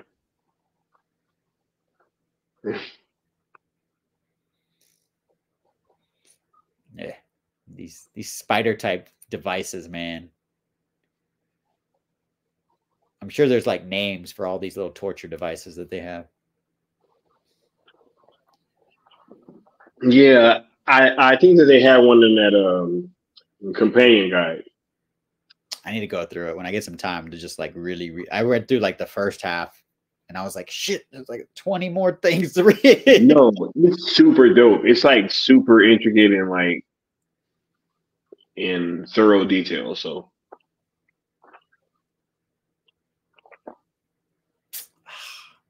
And look, they're just doing their programming. They're like, all right, give us information. We're still gonna do what we're gonna do. right, like Keep talking. I'm gonna just pull this out. Get it ready. Thank you. Like that's what it does.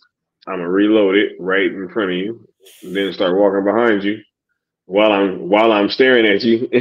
Like, And so essentially, it's just a paralysis that they're doing to them, because later on, the character says that, so they can still dice. I mean, they're dead, yes, so to speak, but they're able to extract information. I also heard that it might actually be much worse in the director's cut. Oh shit! Right? Yeah. Thank you, Mama Bear.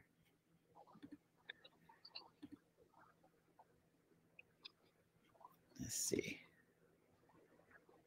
Part 2 will have General in the spotlight, and with it being a war movie and all, yeah, we're gonna see General unleashed. He's gonna have his redemption into General, right? Thanks, Mama Bear, for the pick. I love the design on this. Is this Levitica?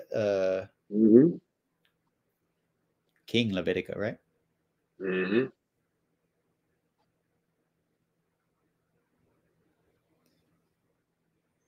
Mm.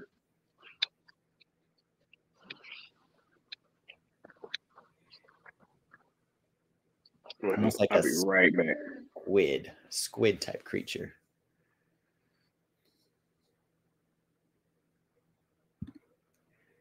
Given too much, that gun can kill. Yeah, that's true. They probably have ways of killing or paralyzing, depending on what their function is, right?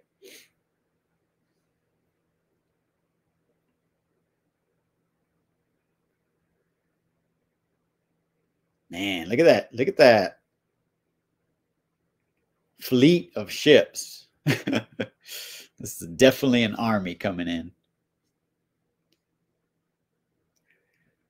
Yeah, here it is. House of the Blood Axe. If you haven't heard, Rebel Moon, House of the Blood Axe, issues number 1 and 2 are on sale for pre-order through Titan Comics now. They released January 10th, so put in your pre-orders now. Look at Bishop over here. What up, Bat Dan? Good to see you. Happy Friday to you. Thanks for stopping by. Blood Axe's army reminds me of Reynard Raiders from StarCraft 2. Oh, yeah. Don't they use the gun to use that gun thing to paralyze or kill? They probably can do both, SPRD. So I love how you see this, how the revolution is run by the Blood Axes, right? Like Devra is, I think Leon said this, she's the brains, and Darian is the brawn, right? So she's more tactical and he's more go-getter.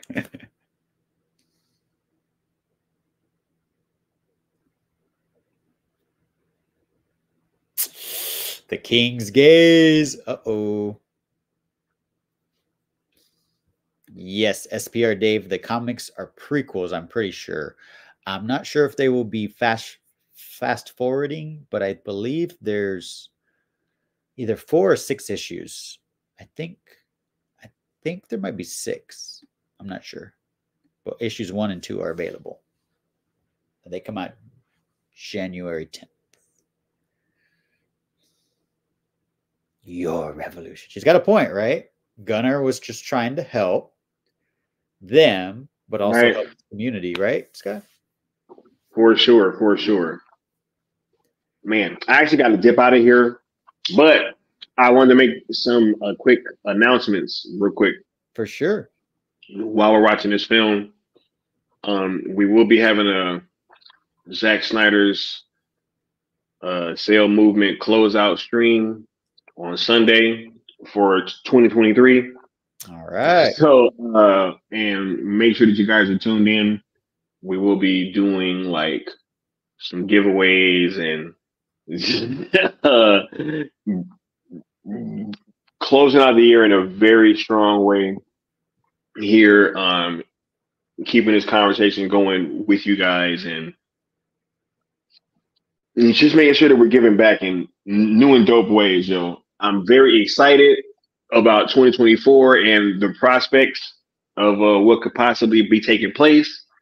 And I'm just ready to share that excitement with all of you guys. So make sure that you are there on Sunday as we close out 2023 in a very,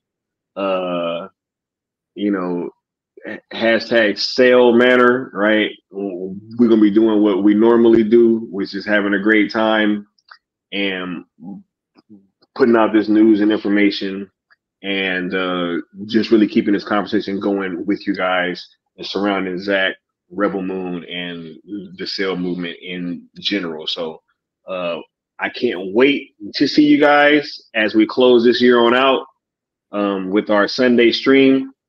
But I'm very much looking forward to kicking it with all of you guys and just really having that conversation. So much love to all y'all. Much love to the homie Josh. Thanks for keeping this Rebel Moon engagement going, bro. Right? Hey, I'm following your lead, guy. Y'all know I'm about to let this movie keep playing. You know what I'm saying? It ain't going nowhere. You know what I'm saying? Even though I am. But, much love to all of you guys. Keep the engagement going. Keep this conversation going.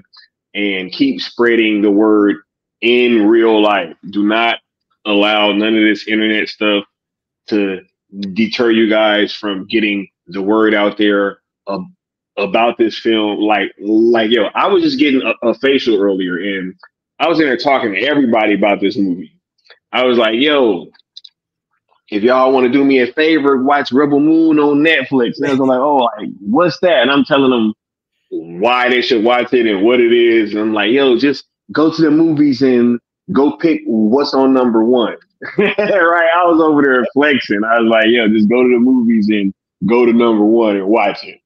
You know, like it's the number 1 movie in the world, baby girl. You know what I'm saying? So that's rebellion. Sky's putting in that work. Yes.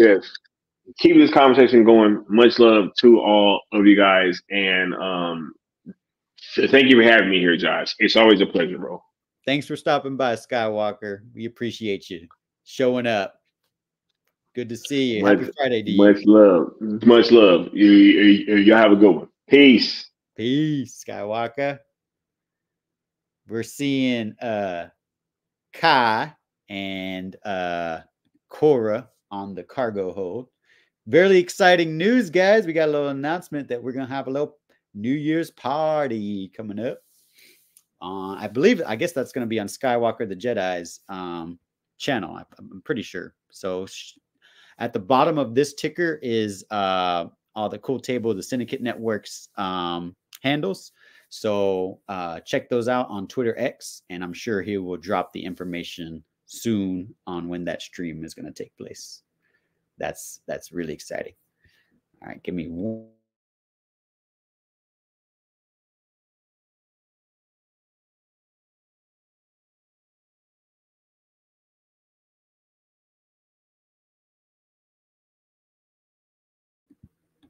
All right, sorry about that. Love how Kai is like he going through his little like transformation, right? Sells ESJL to Netflix. Yes, sells Snyderverse to Netflix. This guy is a great work man. Yes, he's putting in that work for all of us. So we are really lucky to have him with us as part of this movement.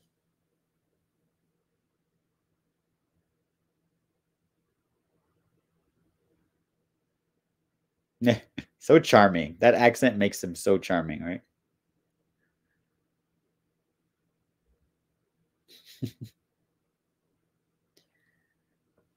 Yeah. So charming. Said yourself, you need me.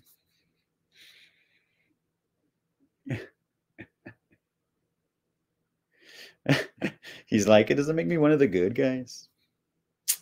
Oh man. See, we just cut to the destruction of Levitica on his knees. I think we're gonna get a little bit more, right, of the destruction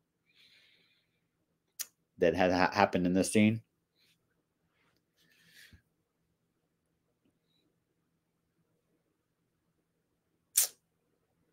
Look at that box that the scribe has.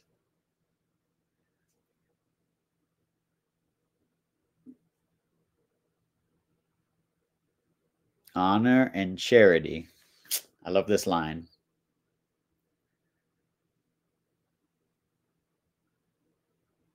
The king's gaze.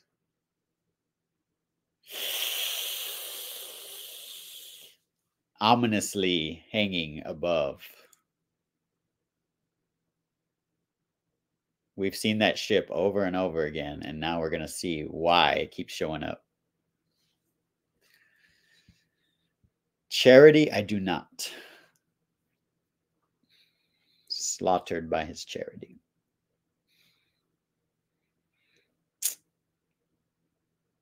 The power of that benevolent gaze was lost to that charity. The writing. I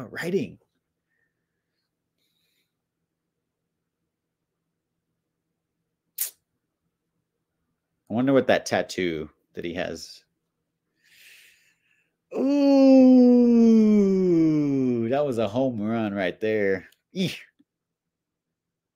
Poor King. Hey, shout out to Brett. We are cleared to engage. Fire at will.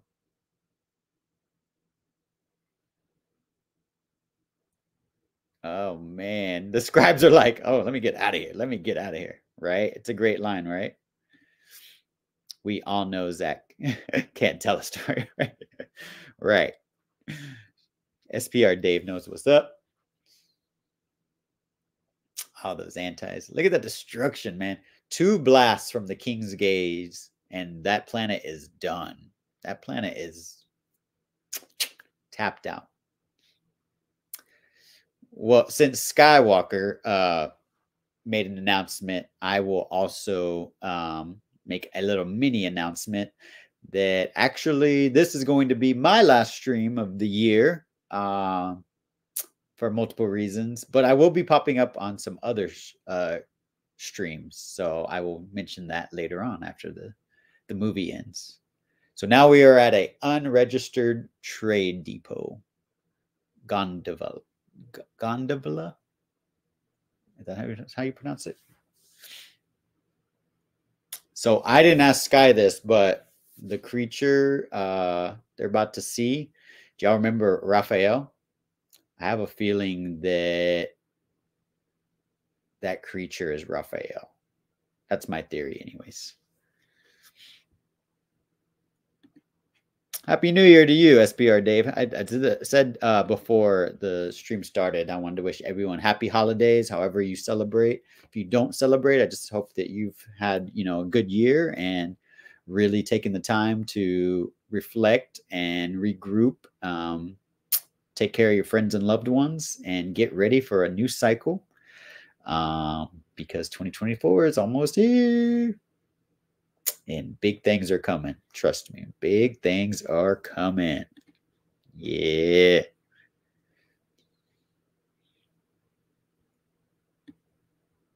Be happy to leave this life behind. Right. A little smuggler, you. Stealing all this cargo. Making everyone else unload it for you. I love how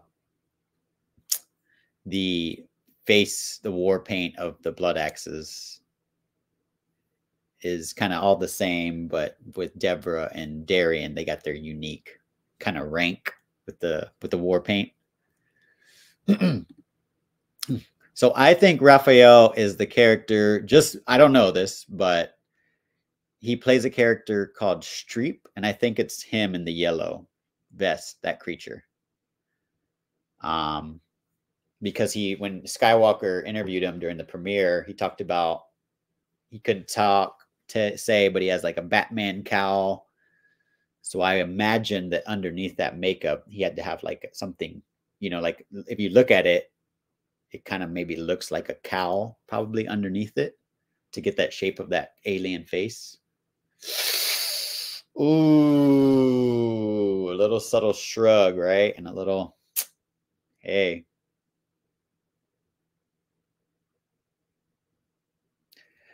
Like the thing about this movie is that it just moves so fast.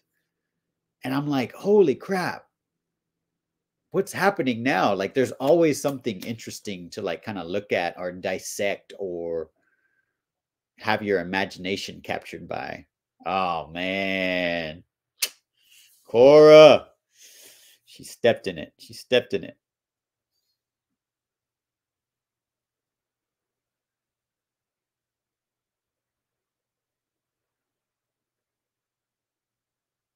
It's a double cross. It's a double cross.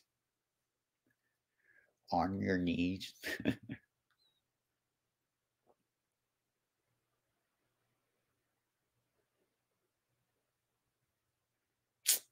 Dang. It was a setup. It was all a setup. Unveiled. Here's my line, guys. Coming up. Grind up a couple of hints. So the plan was very obvious when you look back at it, right?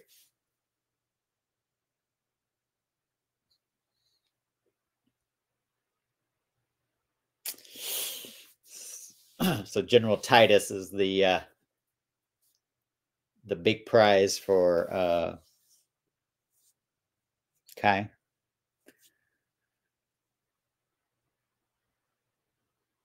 And then there was you. Arthurless.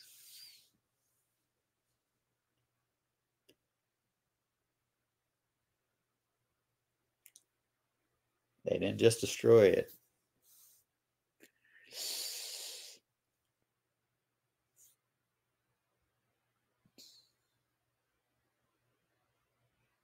You can see him tearing up, right? All that emotion, memory coming back, that trauma. Never set foot on the wrong side of history.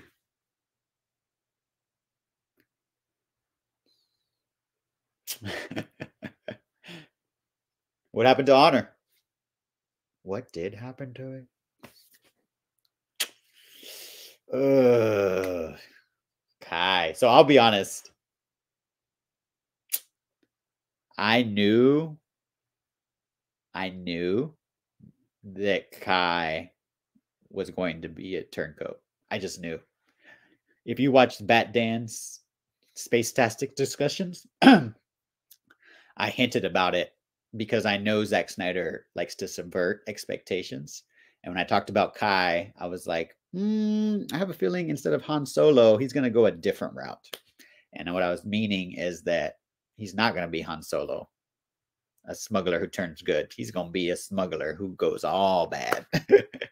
So I'm just a Zack Snyder fan. What can I say?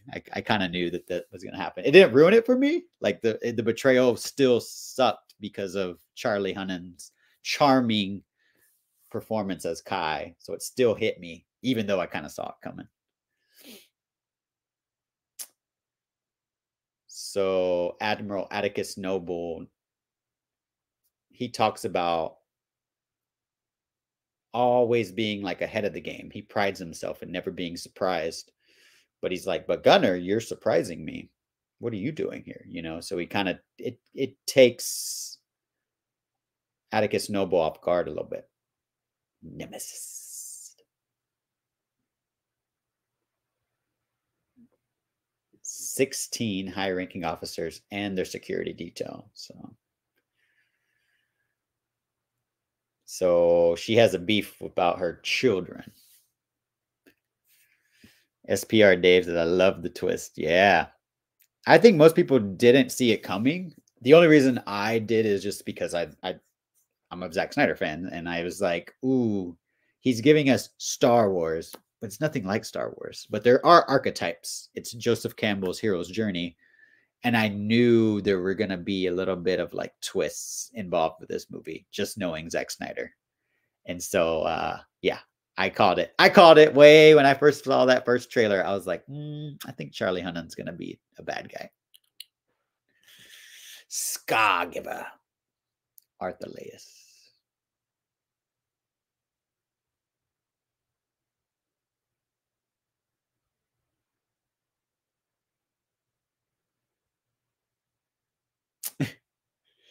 They'll write songs. My feet. Kai's like, what the hell, man?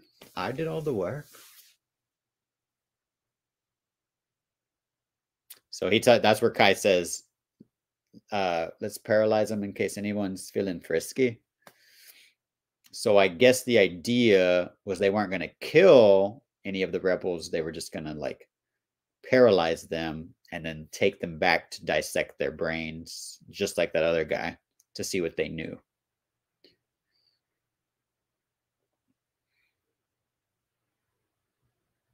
And you're a coward.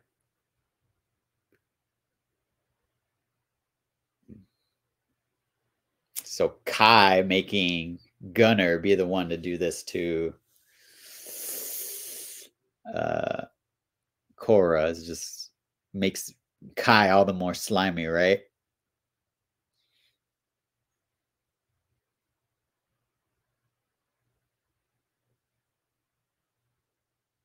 I know you're in love with her. So Kai has really been paying attention, huh? So he's just trying to drive a wedge in that heart. Hey, Gunner! Oh, we're gonna see something in that R-rated cut, right?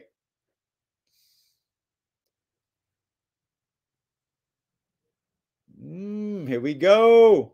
The battle is on. The battle. Oh man.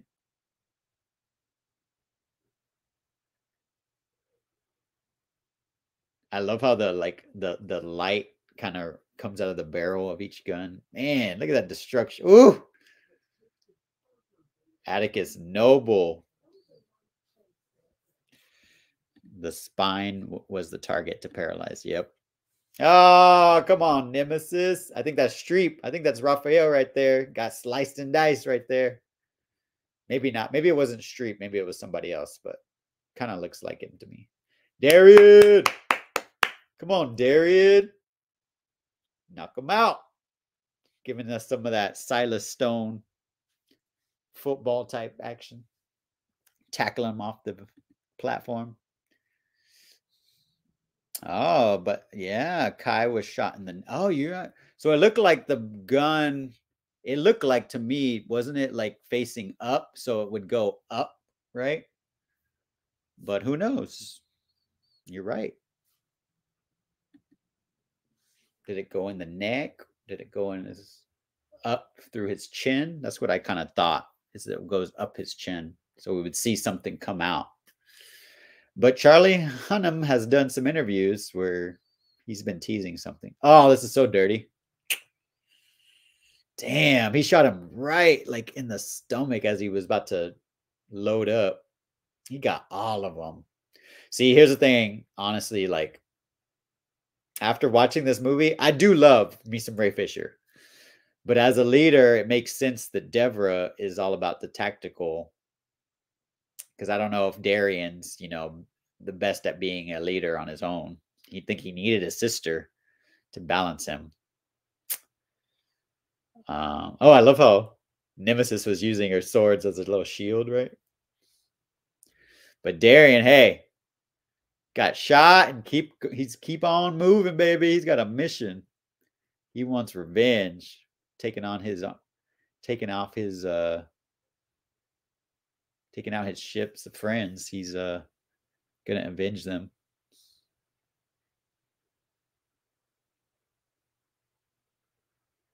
Milius giving him the stare down. So shout out to Ray Fisher. Apparently he really did this. He really like jumped off of this huge platform. So that's really what happened. He jumped that far.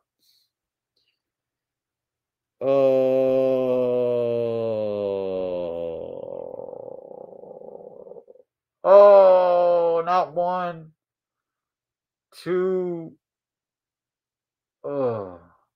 two shots. He got him. Oh, but at what cost? Damn. Look at that face. Look at that face acting. He's like, if I'm going down, y'all all going down. She's pissed. Yeah. Milius is going to take them all out now. I remember when this started happening, when the tower started to fall, I was like, oh, I was like, everybody's dead now. It's going to just fall on everybody and it's going to be game over.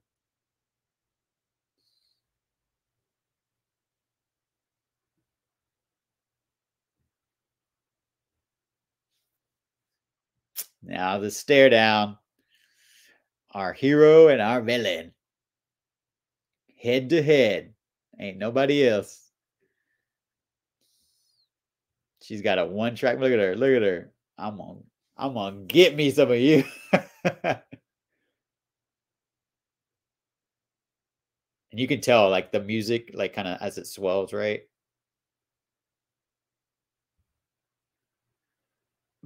Yeah. Little Indiana Jones slide right there.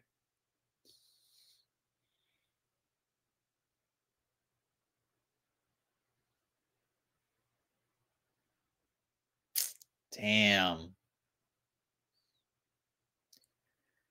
So see when it like separate, I didn't know if the platforms were gonna stay hovering. I didn't know, how it worked. So when I saw that, I was like, oh, everybody's dead. That platform is gone, but look, they got saved by the little tower. Barely. Is that like a docking tower, I guess, more or less?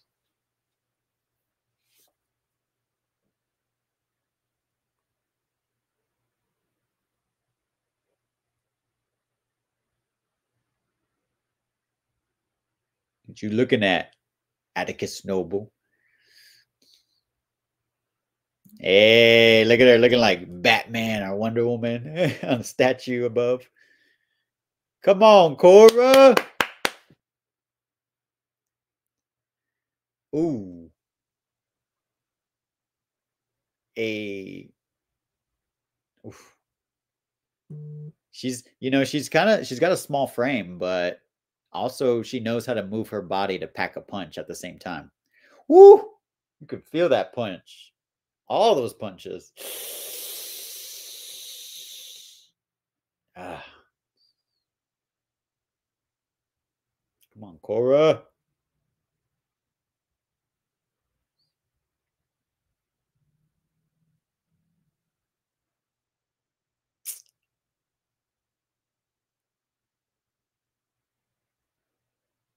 Yeah, I knew exactly what was going to happen. He's like, yeah, let's go.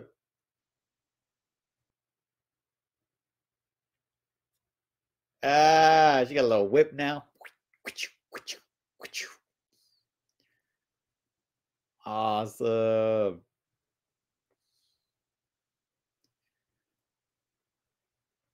Alley-oop.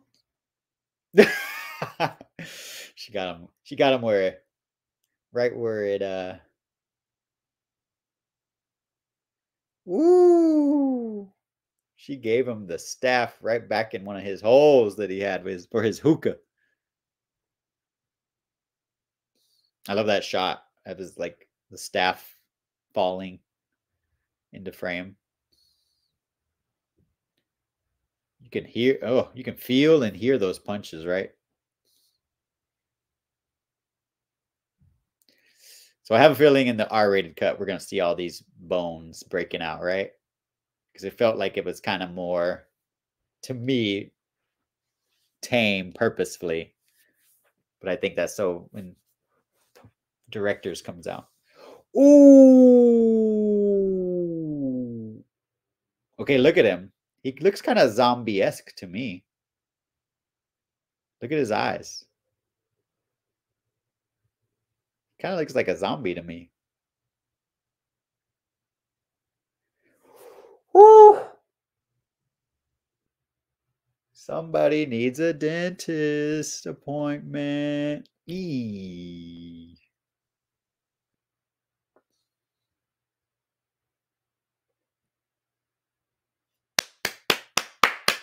beat that ass, girl. Come on, Cora. Arthurles.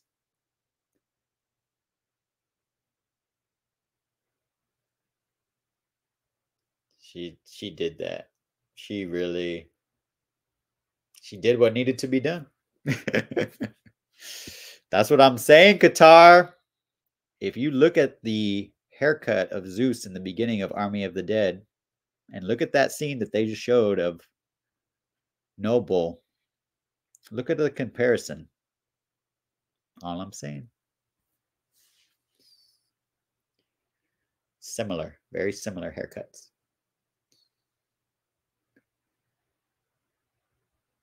They believed in their cause. What better thing to die for?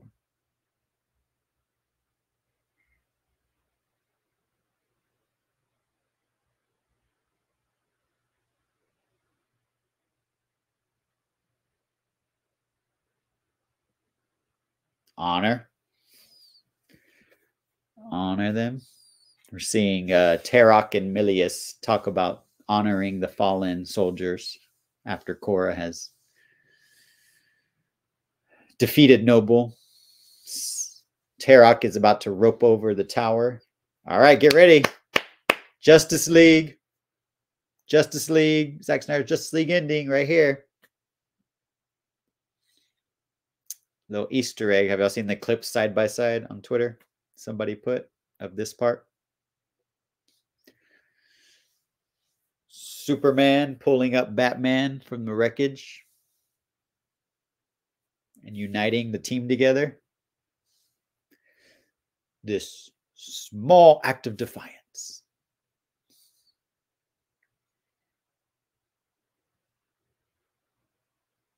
The beginning of something. Here we go. Superman pulling up Batman. So I guess Korra's Batman.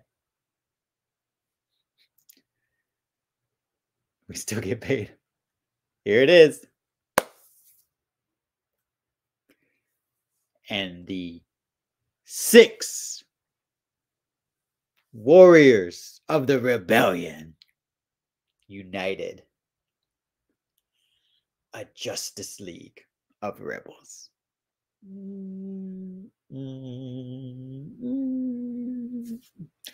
Ah, so good. Look at that shot. They did all of that. Like he said, like General Titus said. One small act of defiance rings out across the galaxy universe as hope, a new hope. Yeah.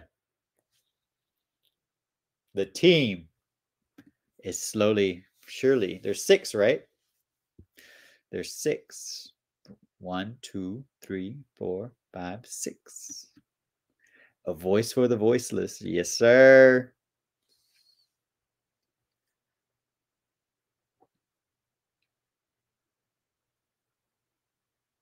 Arthelius.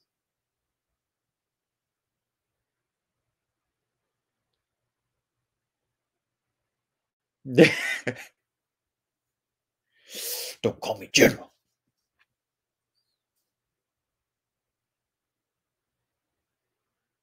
The world's too big, Mom. Make it small. Home.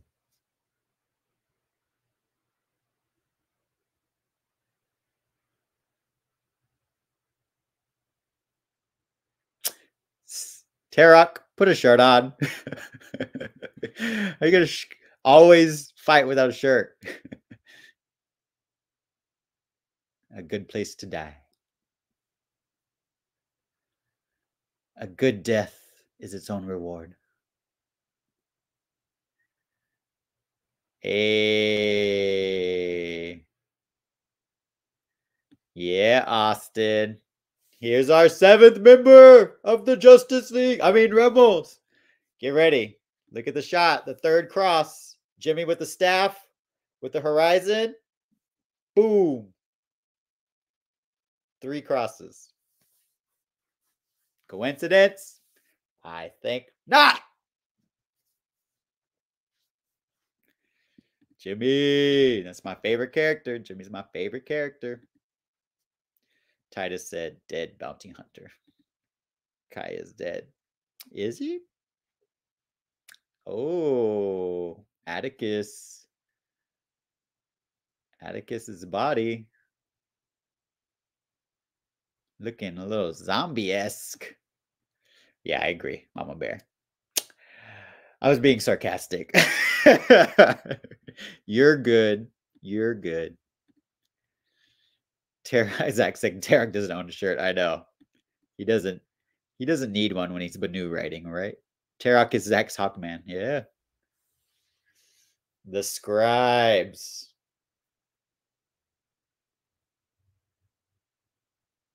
We will not leave the region waiting. I know, right, Dennis? The scale of this movie. Okay.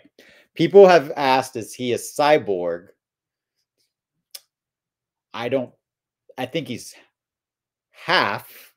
So I guess more or less, yes, he is a cyborg. Like Ray Fisher. Victor Stone is a cyborg, half human, half machine.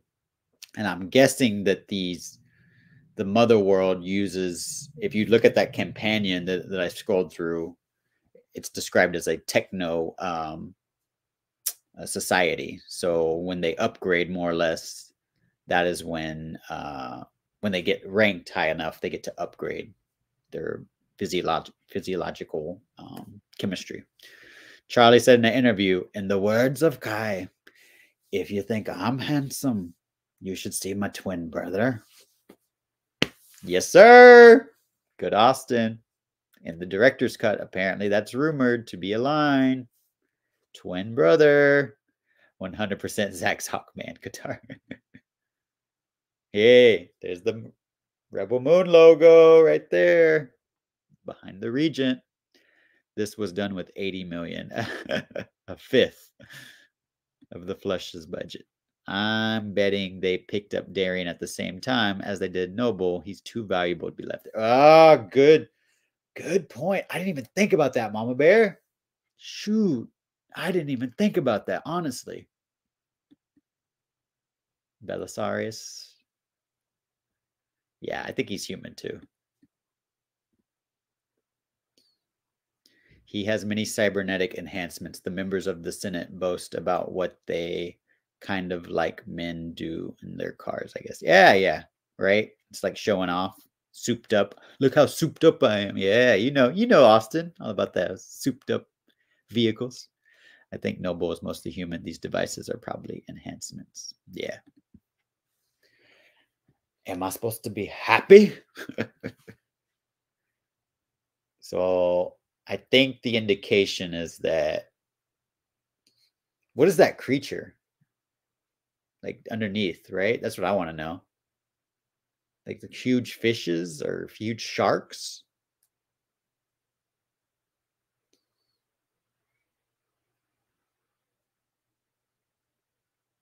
So is Belisarius somewhere else hooked up to this machine? Or is he made up? That's what I'm so curious about. Like, is Belisarius still alive? Or is this just like something that the scribes are using to motivate Atticus Noble? Could there be redemption for Atticus Noble being manipulated by the scribes? I wonder. I wonder.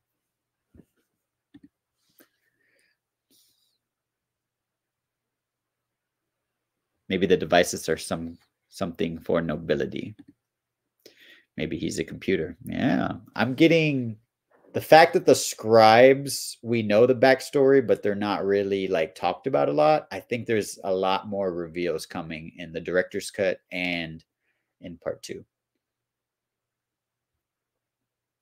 So they're talking about heartbeat and brain function. So that goes to show he's more or less human in this universe, right?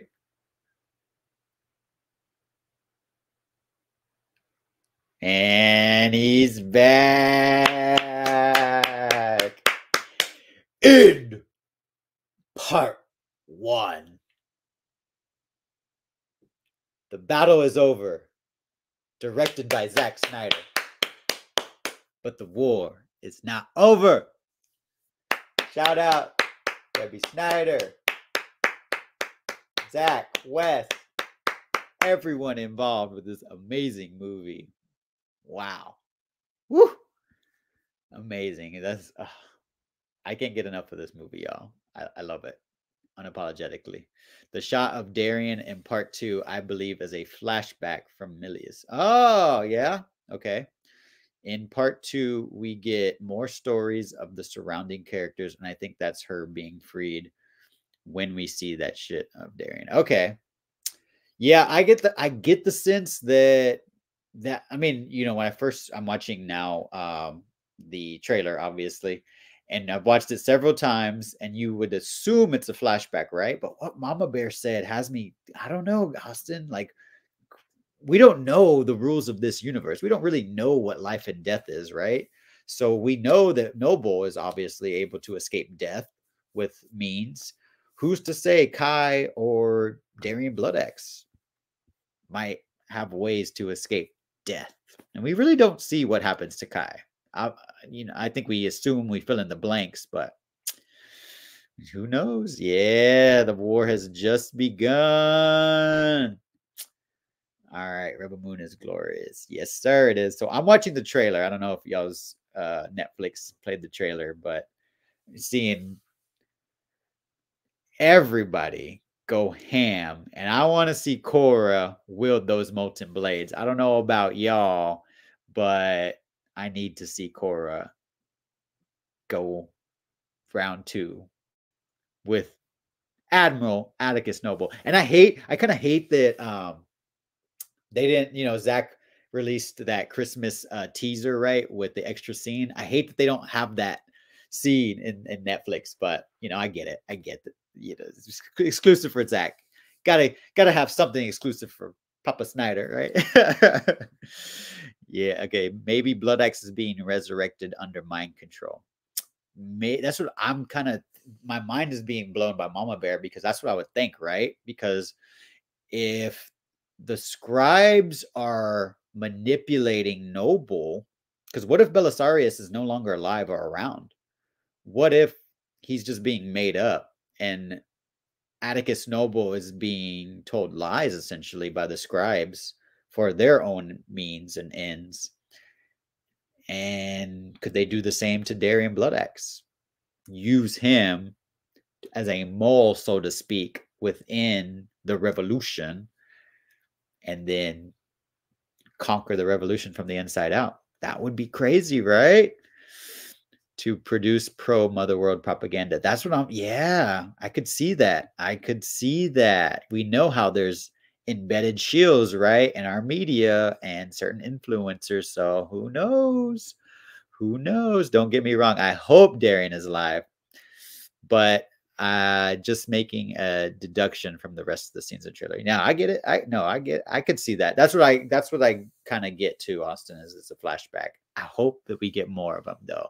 I would love to see Ray Fisher play a tormented, programmed soldier that's kind of fighting for free will. There's something that I really loved. Like, Korra is understandably my favorite character. I do say Jimmy because one is just the edge of Anthony Hopkins. I love that man, Sir Anthony Hopkins. But I see a lot of parallels between Korra's conditioning and Jimmy's conditioning. He's programmed to do something, right? Jimmy is, and fights for that free will, and we see him break out of that. We also see Korra reprogrammed by the Mother World, right, by Belisarius, and manipulated to be a soldier.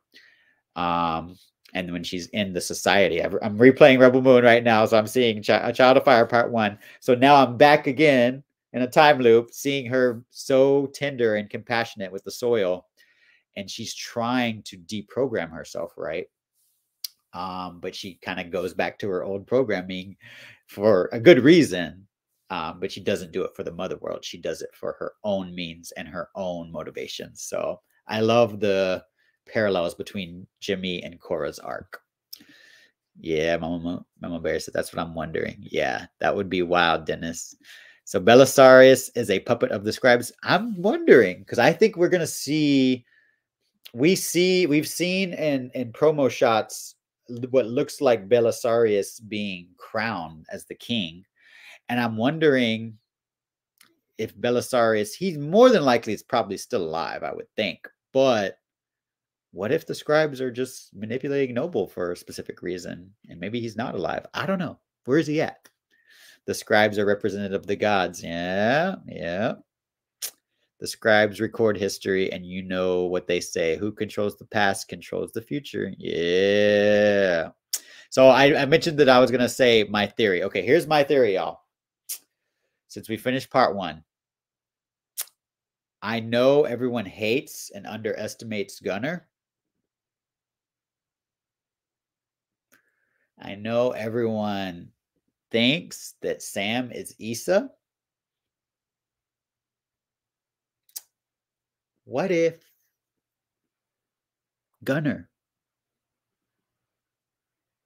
is the reincarnated Issa? Think about it. Gunner is a very compassionate character. Does he make decisions that make you hate him? Yeah. But he's very compassionate at the same time. So I get a lot of like Luke vibes from Gunner. But I had a friend say something to me, and I was like, maybe. I don't know. So that was something that I kind of just pieced together. It's just a fun little theory. I do think it's too on the nose for Sam to be Issa. That's all I'm trying to think of all their alternatives. It's probably not, gonna pan out my theory or anything, but I just think Sam is just too on the nose. I do want to see, I think her name is Charlotte Maggi, who plays Sam. I want to see her be a badass in part 2, though. Yeah, that's Dennis. I love the theories, right? If you guys have any theories in the chat while we wrap this up, let me know. If you about the prophecy, Issa, what about what's going to happen in part 2, what's going to happen with Noble, what's going to happen with Belisarius, what's going to happen with Blood Axe. What if? Yeah, what if Korra is Issa reincarnated? I kind of like that would be my second, right? Everyone thought Sam is Issa, and then I'm like, okay, what if Korra? I think Zach's going to give us a swerve with Korra. I think Korra is just a she's our main character, but I don't know if she's like the prophecy, so to speak. I just don't get that. I just think that's too. Korra and Sam are too on the nose, in my opinion. He's giving us Sam as the red herring when we're supposed to think it's Korra. But then you're going back and forth. But then I think it's going to be something out in left field, or it might just be a prophecy that's fake. Maybe the scribes made the prophecy to manipulate more. I don't know. I think that if Issa had reincarnated, the character would be the age gap between Issa when she died and when she was born. Maybe.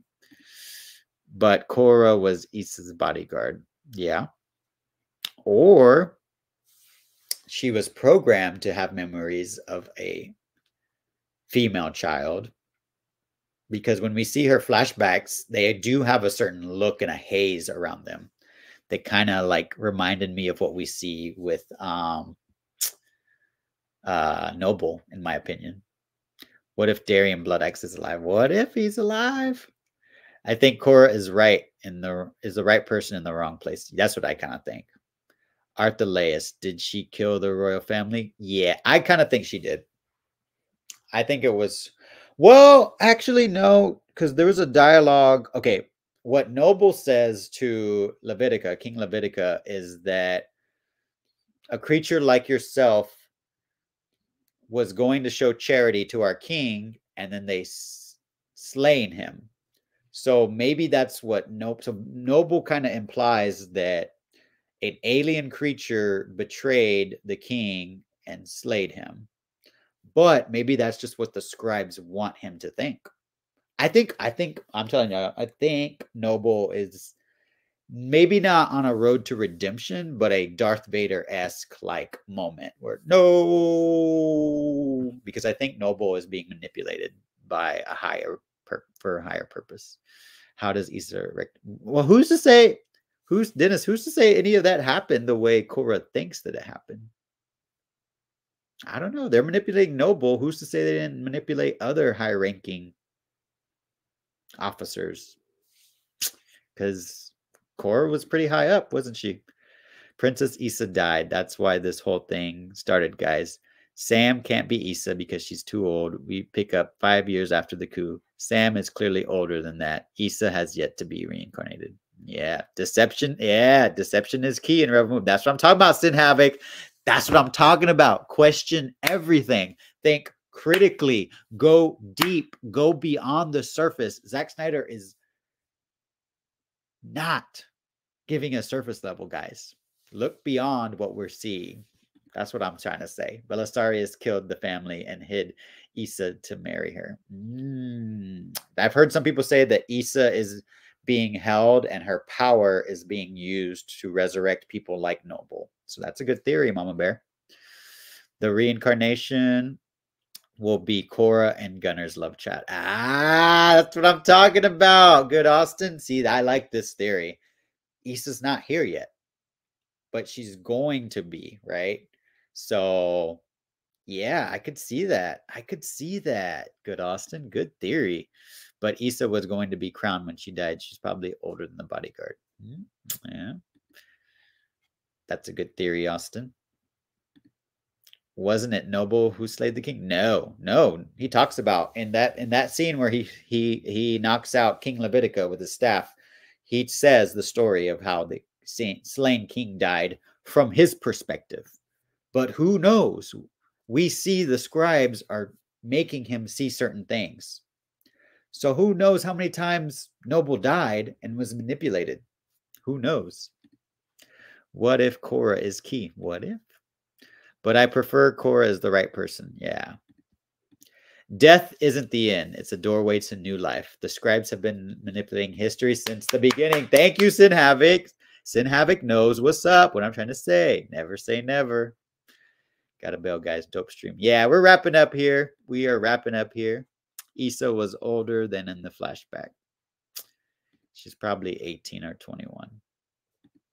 Jimmy gonna witness the birth of their child and feel the warmth of the universe. I would love that. I would love that.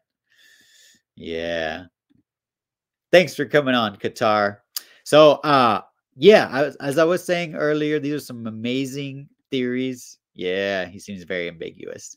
I I can't wait though. I can't wait to continue to hear y'all's theories. Feel free to continue because we are going to not only be seeing more of this universe in the director's cut, right? So we're going to see more stuff. No telling when that's going to come out yet, but we will wait to hear that confirmed. But we're also going to get part 2 and we're going to go deep and dissect that, right? And it's going to be a new age for the universe. Yeah. So I want to thank each and every one of y'all for showing up. Thank you to Skywalker the Jedi, and Brett for showing up in the chat. This will officially be my last stream on my channel. Apparently, I was worried, y'all. I reached out to Skywalker the Jedi, and shout out to Bat Dan who showed up earlier. I got a warning when I was setting up the stream. I reached out to Skywalker to see if it was cool, if he was going to stream on Friday. And he was like, oh, I was actually going to do another Watchalong. So thanks for thinking to do it. And I was like, yeah. And so as I was setting up the stream, I don't pay for StreamYard, but that's why you can see the logo in the corner of the duck. It gave me a warning because I went 3 hours with the good Austin, apparently. I went to 18 hours and 2 minutes. So apparently I only have 20 hours of free streaming hours. But I love that conversation with good Austin so much that I didn't care. But as I was setting up the stream, I saw the runtime of Rebel Moon is 2 hours and 15 minutes. And then it was telling me that I was only going to be able to stream for 2 hours. So I was like, I don't know if I should do the stream because what if it cuts off? And then Sky was like, I think you should be good. And I was like, you know what? I'm just going to leave it up to the great warmth in the universe. And lo and behold, I've now gone for 2 hours and going on 47 minutes. So shout out to the universe for bestowing a great warmth upon me under this full moon that we are still experiencing in Cancer. I feel really renewed. I feel rejuvenated. And this is a time of the year where I really like start reflecting and more or less hibernate. I stay indoors mostly and I just kind of like decompress because I'm very introverted. I know it doesn't seem that way, but I am. And when I'm extroverted, I give everything when I'm extroverted. So it kind of drains me. And this is the time of the year where I kind of like, all right, I need a rest. But you guys and this content have really made me want to continue and show up and be there for you guys. And thank you for y'all pressing play and showing up for Zack Snyder and for Netflix because we want to keep this #1. So I wanted to end my final stream on my channel. I guess StreamYard won't. I could do more content, but I can't do it through StreamYard. But yeah, I feel like I got to end it on a strong one. So I figured a Rebel Moon watch along was where it's at. Please, guys, do not stop engaging with Rebel Moon, though. Like when I work, like I said earlier, today was Friday. When I was working all day today, I had it playing and I was just listening to dialogue. And it's really interesting to just listen to it as like an audio book. So it's really, really interesting to kind of dissect and see. Let's see if catch up with the chat real quick. Maybe that's when Issa's fate is revealed. Yeah, maybe that is. Great work tonight, my friend. Yeah, thanks to showing up, good Austin, and thanks for that interview. I really appreciated you doing that. Definitely had a great time. Thank you to Deadshot Floyd Lawton in the chat. Snyder Cut edition stream, Josh. Yeah, almost going to 3 hours. Yeah, you gotta recoup. I feel that. Yeah, that's how it is. But I'm not done. That's just this is the final stream on my channel. I believe I do have plans. I'll have to see to show up tomorrow on Bat Dan's Rebel Moon spoiler review. I believe that might be tomorrow. So check Bat Dan's Twitter X to see that. Okay, thanks, Austin. Yeah. I think it's just you can keep streaming. I think it's just a good time too for me to just kind of like, all right. I always say I'm not a YouTuber, right? And then I'm like, okay, I'm enjoying this. Like I would have watched Rebel Moon tonight on a Friday night just by myself, but I figured why not just hang out with you guys and have a little dialogue and talk about all the hype of having Rebel Moon being the #1 movie in the world and all the theories. So thank y'all for sharing stuff because some of y'all's stuff has really been like good Austin said about the child of Gunner and Cora. I was like, whoa, that's pretty crazy. And what Mama Bear said about Blood Axe being picked up by the scribes. Oh my God, yes, it's one of my most all-time favorite. Yeah, Matthew, it's so good. You did your thing. Thank you, thank you, thank you, SPR Dave. Great stuff. Great work, mate. Love the theorizing. Yeah, never thought about the scribes. Yes. So yeah, I will be on Batdan's. Yeah, it's not gonna be my last stream on other people's channels. This is gonna probably be my last stream on this. I will be doing, like I said, the Batdan spoiler review, I believe tomorrow. But after that, I am going to be hanging out with family once again. Be hanging out with my niece, my aunt, and my mom, and hanging out. And we're going to have a fun time for New Year's. So I will be with family for New Year's Eve. I know Skywalker talked about his stream. Definitely subscribe to his channel, and everyone at the Cool Table Network's streams at the bottom to find out when that stream is going to be. I'll definitely have to pop in and hang out with you guys on New Year's Eve a little bit if I'm available. So make sure that you set notifications on, hang out with Skywalker and the Cool Table, everyone, the Syndicate Network, Mikeyverse, Still Nation. We are a family, and I've really, really had a great time hanging out with all you guys. This past year has been really heartwarming. You guys, I came off as a complete stranger, and all you guys have just opened up your arms to me and embraced me and really welcomed me into this fandom. So thank you for having me. I think you all are passionate people, and I see that, and that's why I know that I rock with you guys, is because I am passionate myself, and we share a passion for art. And it's really heartwarming to have a community. So thank y'all for showing up. Yeah. Oh, Resurrect Eris. That would be cool. Enjoy your weekend. Thank you, Good Austin. Everyone enjoy their weekend. It's gonna hopefully a long weekend for everybody. I don't know if y'all gonna get off New Year's Day, but hopefully 3-day weekend. January gonna recommend my friends this January. Yes. Make sure you recommend Rebel Moon when you're out and about, and spread the word of Rebellion, everybody. 2024 is going to be a whole nother level. Yes, sir. Have a great weekend, everyone. Happy New Year. Peace and joy and health to everyone. Yeah. All right, guys. With that being said, remember what Kai said. Never set foot on the wrong side of history. Rebels, baby. Merry Christmas to all. Belated Merry Christmas and a Happy New Year from my channel.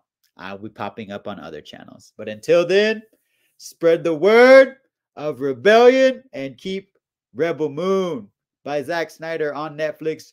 #1, baby. Let's go. A great warmth in the universe. Have a good night, everyone. Peace.